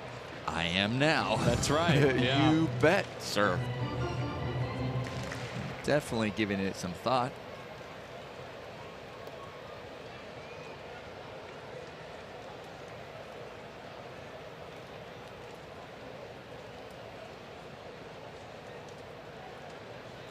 Goodell deals another 1-2. Albies flips it into short right. Out goes Forsythe to make the catch. So back to the drama. Sean Newcomb back to the mound, facing Jock Peterson, Yasmani Grandal, and Yasiel Puig.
Access Sportsnet Dodgers.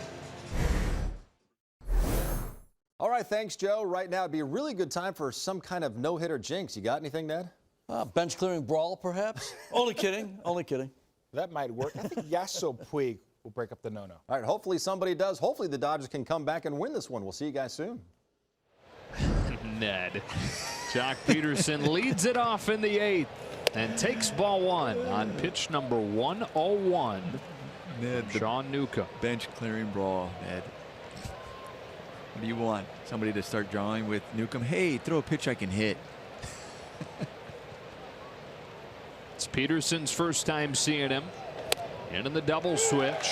Takes a high strike, 1-1. Newcomb, as soon as he gets that ball back from Kurt Suzuki, is ready to go.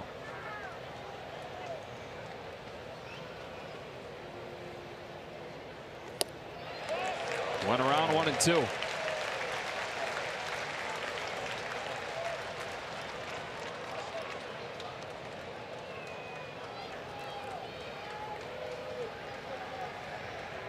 Jock shedding the shades mid-AB.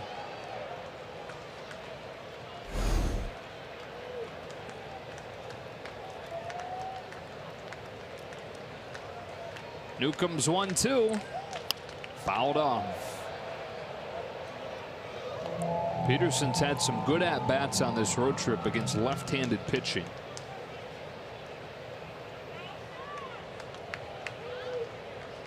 Grandal and Puig to follow.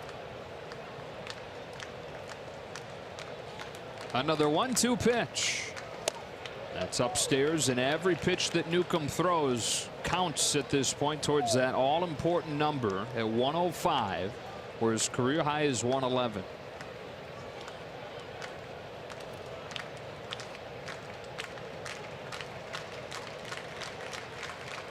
Two. That's swatted to short. Well positioned Swanson. 1 out. He's 5 outs away.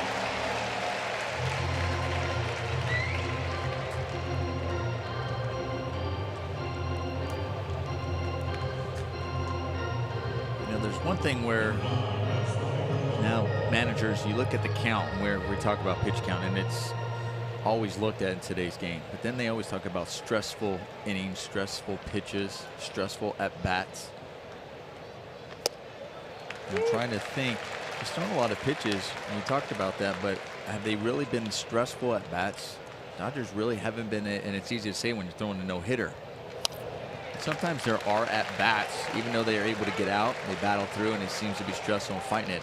Newcomb hasn't been showing that right now. He still seems strong. He still seems in control, even at 108 pitches. His 0-2 to Grandal. Pop foul.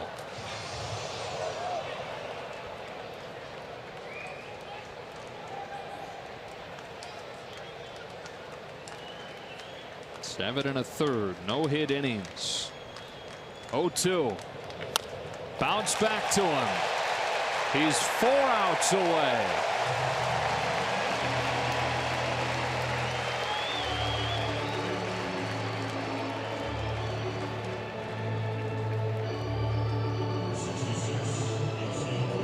Here's Puig, who is the only base runner of this game. That close to being perfect through 7 2/3. Puig drew a walk to open the 6th.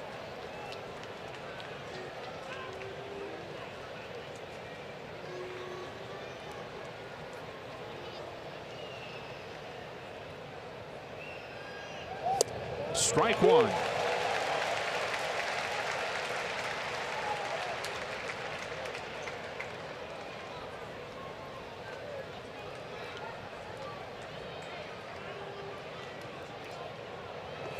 One ball and one strike. He's now at a career high 112 pitches.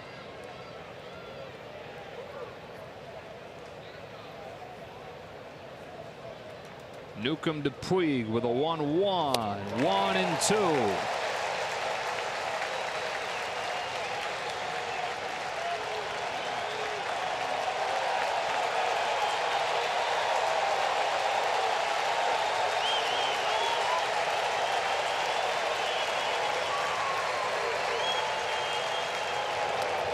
Puig takes the curve. 2 balls, 2 strikes. We were wondering when we'd start hearing the crowd. You know, we were thinking about it earlier, especially when he gave up that walk to end the perfect game. Maybe hear something. They were waiting for the 8th. Fouled off at a good rip at a 94-mile-per-hour heater.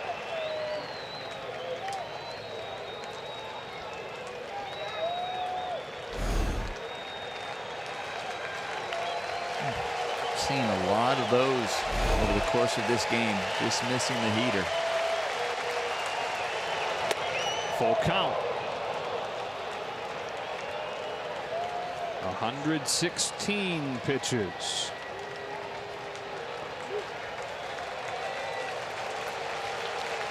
And a payoff to Puig. Struck him out. 8 no-hit innings for Sean Newcomb.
Road trip finishes up today, then home to take on the Brewers for 4 and the Astros for 3.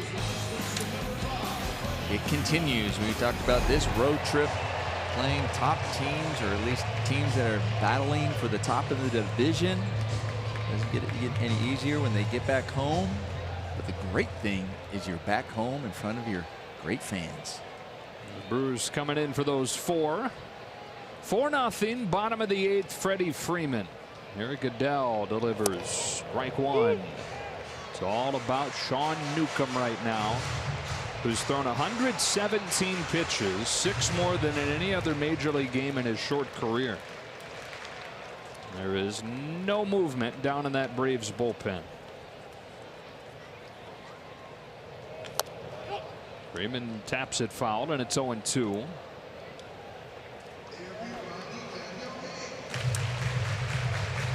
It is about Newcomb right now, obviously, for what he is doing. And I said when Stripling got knocked out of this game, talked about the bullpen having to come in and put zeros on the board to give the Dodgers a chance. And I chuckle a little bit because they seem like they haven't created any chances against Newcomb. But Daniel Hudson did a great job coming in. Goodell's first inning, that last inning, did a tremendous job. Looking to continue that still. Can't just because your offense right now can't figure out anything to get going. Still do your job. Try to have a quick inning to get them back in there and maybe figure it out the next time through. Dodgers have Forsythe, Bellinger, and Taylor due up in the 9th inning.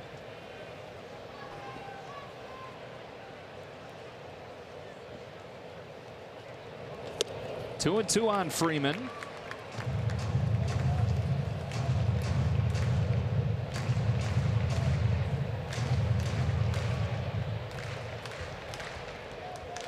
And off of the bench, Barnes and Utley.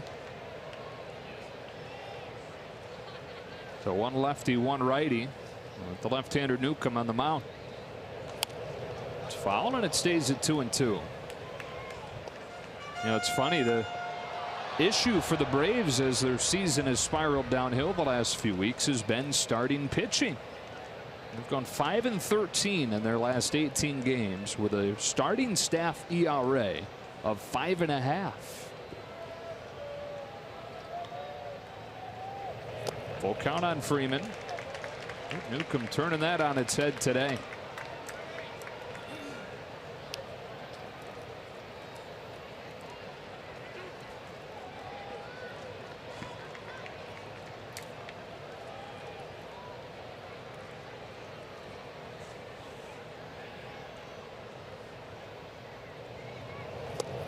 Leadoff walk for Freddie Freeman. The first base runner against the Dodger bullpen. Talking about Hudson with those 2 innings and Goodell with his first inning. They've gone 9 up, 9 down before that walk.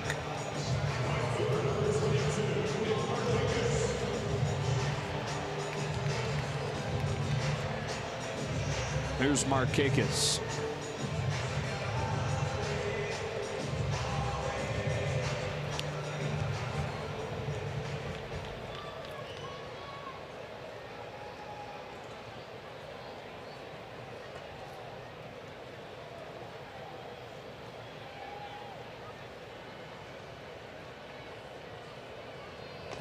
You know, with that pitch count where it is for Newcomb and nobody warming down in the bullpen, you wonder if maybe in a batting cage somewhere underneath here there's somebody starting to get ready to go, not wanting Newcomb to see that. That could be happening. Over there, but don't really see those guys sitting out, so they're somewhere. I bet you they're kind of getting loose. We saw them kind of walking around last inning. That's off Bellinger. Forsythe will keep it from getting too far away. First and second, nobody out.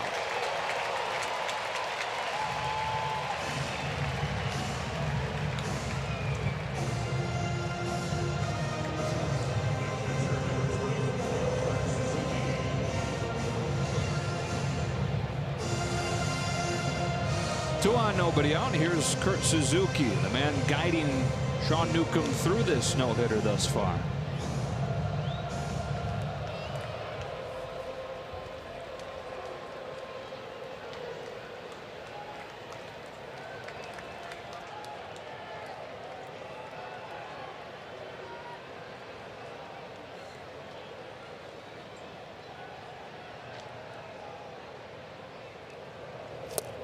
Nice curve. Strike one.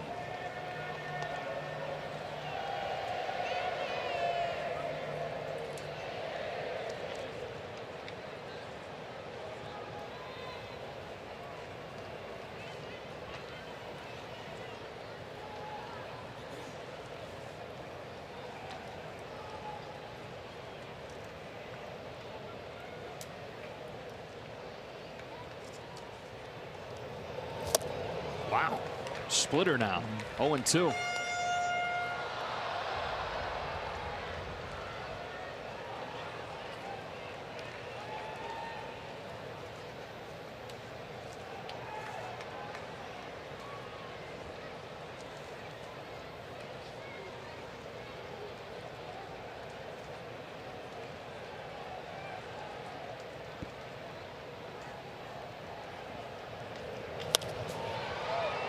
It's smacked foul. You know, of course, the tradition in the dugout is you don't talk to the guy that's throwing a no-hitter.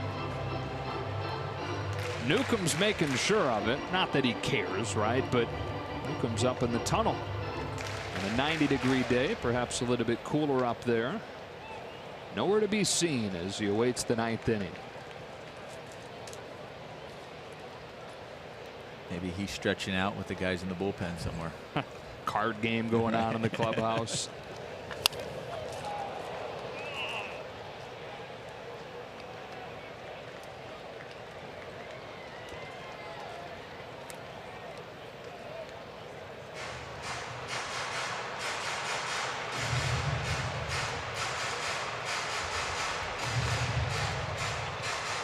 Probably second on the list of most pressure at this point is Brian Snitker, the manager, who's got to make the decision when that pitch count becomes too many.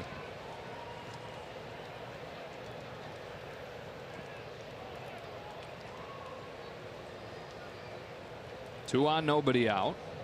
Suzuki flies one to center field for Jack Peterson. And the decision maybe a little bit easier if it's a veteran, you know, who's in his 30s and at the end of his career, like you saw with Tyson Ross in San Diego earlier this season. They were going to send him out there deeper than you would a young guy, one of the big arms of the future for Atlanta. But all organizations practice an extra level of caution when it comes to those prized young arms.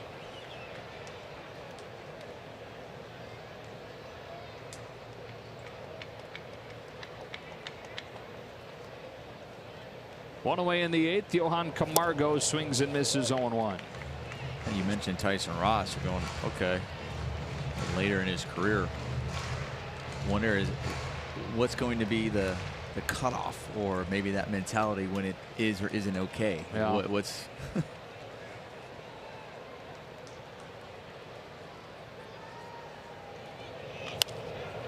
down the left field line and foul, and it's 0-2. It's kind of like, how did 100 become the number, you know, that you see most guys pulled out at? Just because it's around one.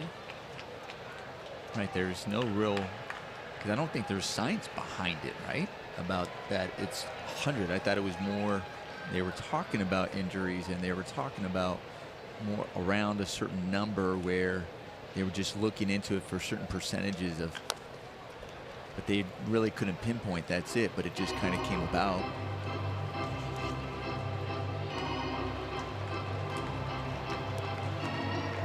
All organizations proceed with caution based off of all the information that there is at this point. And I understand the caution. I understand protecting guys' arms for sure. And we know more all the time. We'll know more tomorrow than we do today about what the right number is. It's a swing and a miss and strike 3 for Camargo, and what the best way to protect young arms is. Always learning more.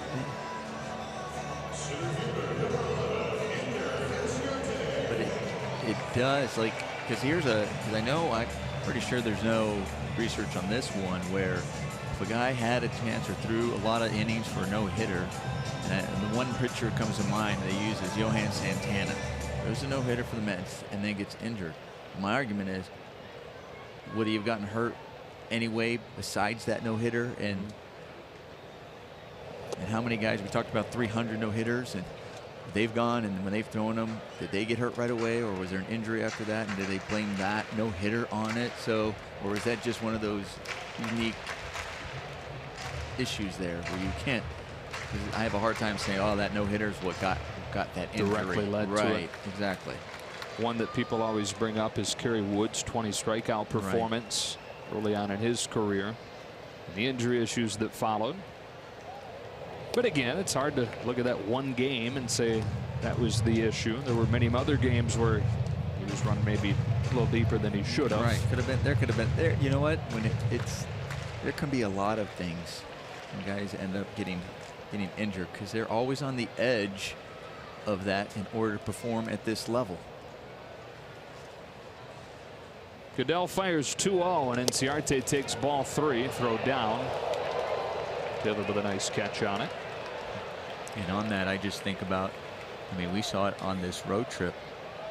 The unfortunate injury that happened over there, with Suter, and he's having Tommy John. And when you looked at him throwing, it was just a throw to first, or he didn't have a high pitch count that day, and it was just unfortunate.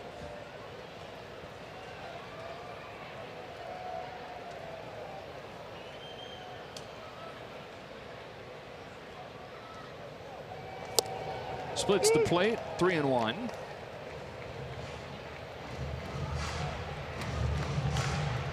I wonder what's going through his mind.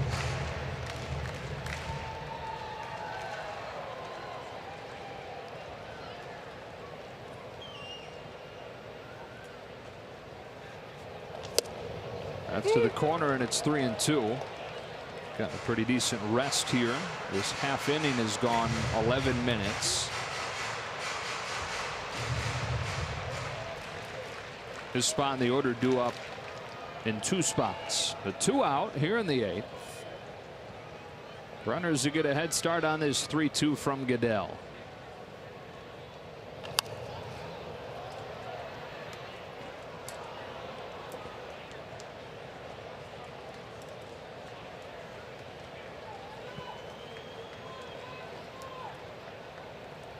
Major league debut just a little more than a year ago. June 10th last year. He's 4-9 as a rookie. ERA close to 4.5. Showing signs again of why they're so excited about him this year, and especially today.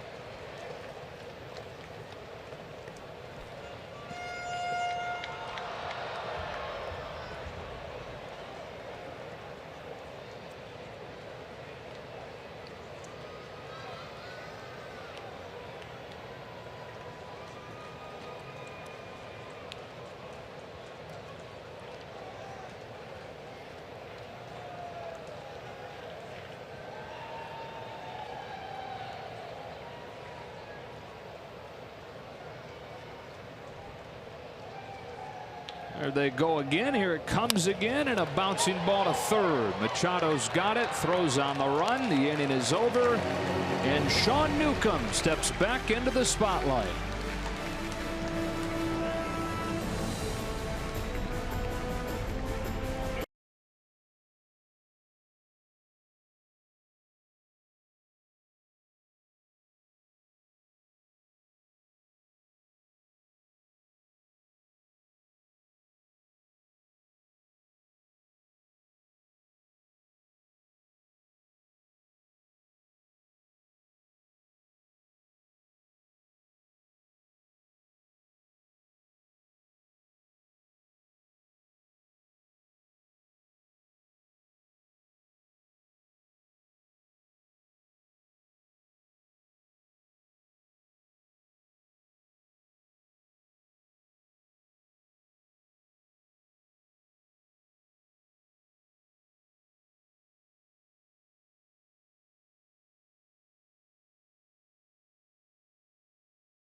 attack, sitting at 117 pitches.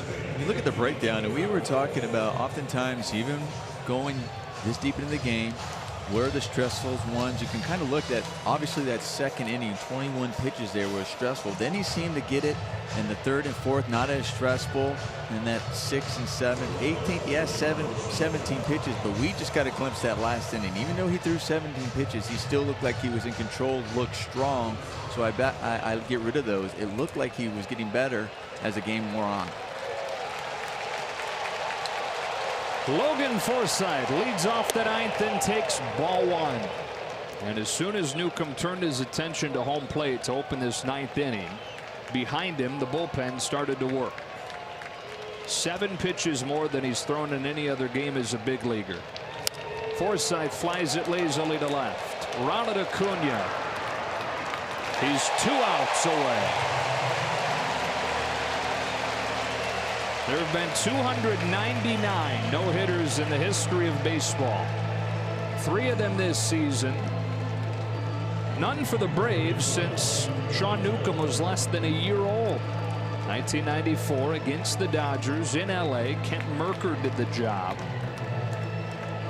That's one of the 3 the Braves have had since they moved to Atlanta in 1966. With 1 out, Cody Bellinger. Ball 1.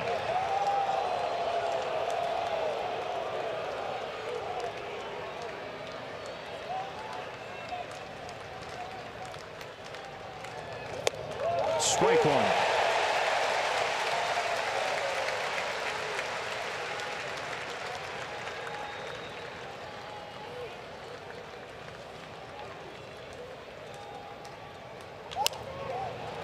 Strike 2.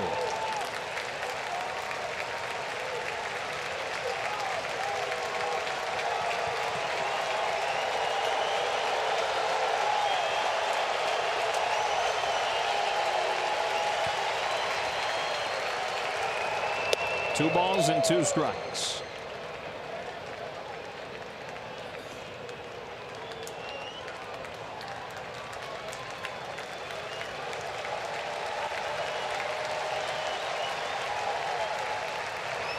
Breaking ball, and he had a good rip at it, fouls it back, and it stays 2-2.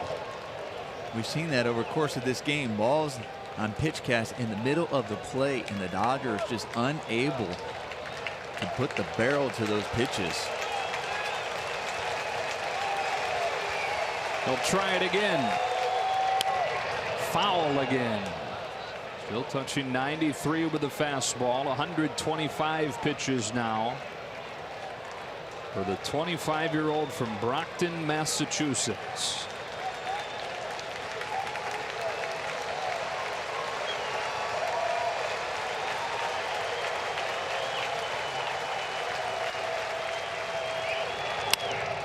Bellinger down the left field line, foul, but he's really making him work.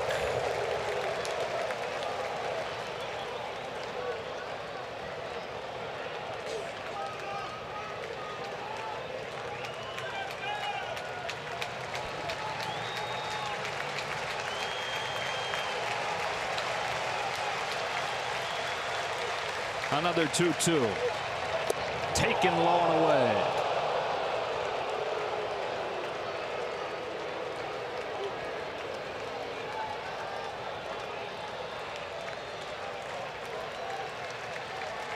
A payoff to Bellinger.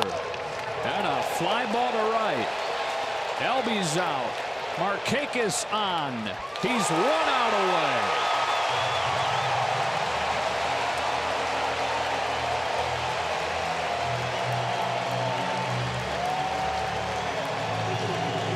On an 89-degree afternoon in Atlanta, Georgia, 25-year-old Sean Newcomb has thrown 128 pitches, 8 2/3 no-hit innings.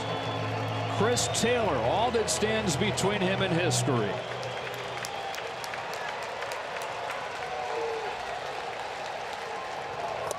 One ball and no strikes.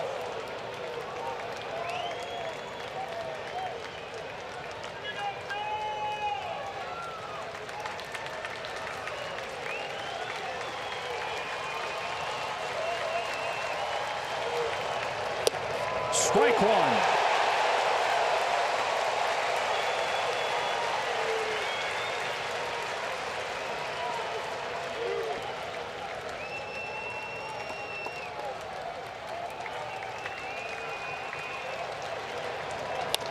He's a strike away.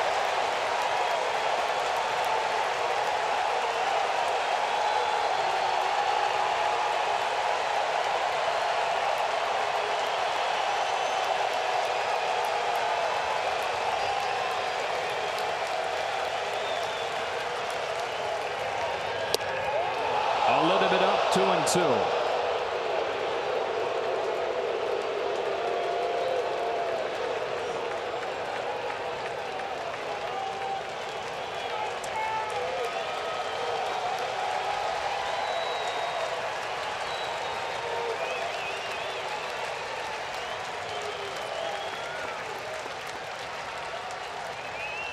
The 2-2. Fly to right. Markakis over. That ball is out of play. Sean Newcomb, undrafted out of high school, went to the University of Hartford. 3 years after he was undrafted, he became the 15th overall pick of the Angels. They traded him to the Braves as part of the rebuilding project. Now in his second major league season. A strike away from a no-hitter. Another 2-2 pitch. And a base hit to left field. With 2 out in the 9th inning, Chris Taylor breaks up Sean Newcomb's no-hitter. Heartbreak at 134 pitches.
Pitching dominated era. Sean Newcomb on this stage just going to be another one of those footnotes of the guys that came close. 8 2/3 and had 2 strikes on Chris Taylor before a single to left. Now Manny Machado against Dan Winkler, who comes on and tries to get the final out of the day. Misses 1-0. You said earlier, you gave a great stat saying taking it into the 9th, what the percentage is going in the 9th to get a no-hitter. 50-50,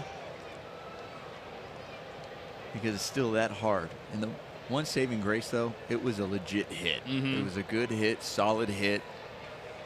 Because how many times do we see where that no-hitter is broken up by one off the end of the bat, and it just falls in.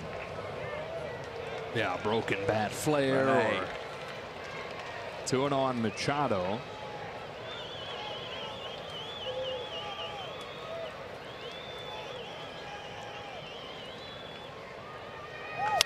And now Manny rips a base hit to left field to break up the shutout. After 8 2/3 no-hit innings, back-to-back hits from Taylor and Machado. And it's a 4-1 game as we look back on the one that broke it up against Newcomb. Wanting the pitch up in the zone. Wasn't far off from where he wanted it. But Chris Taylor finally getting the recipe to be able to barrel it up and find a hole for the Dodgers.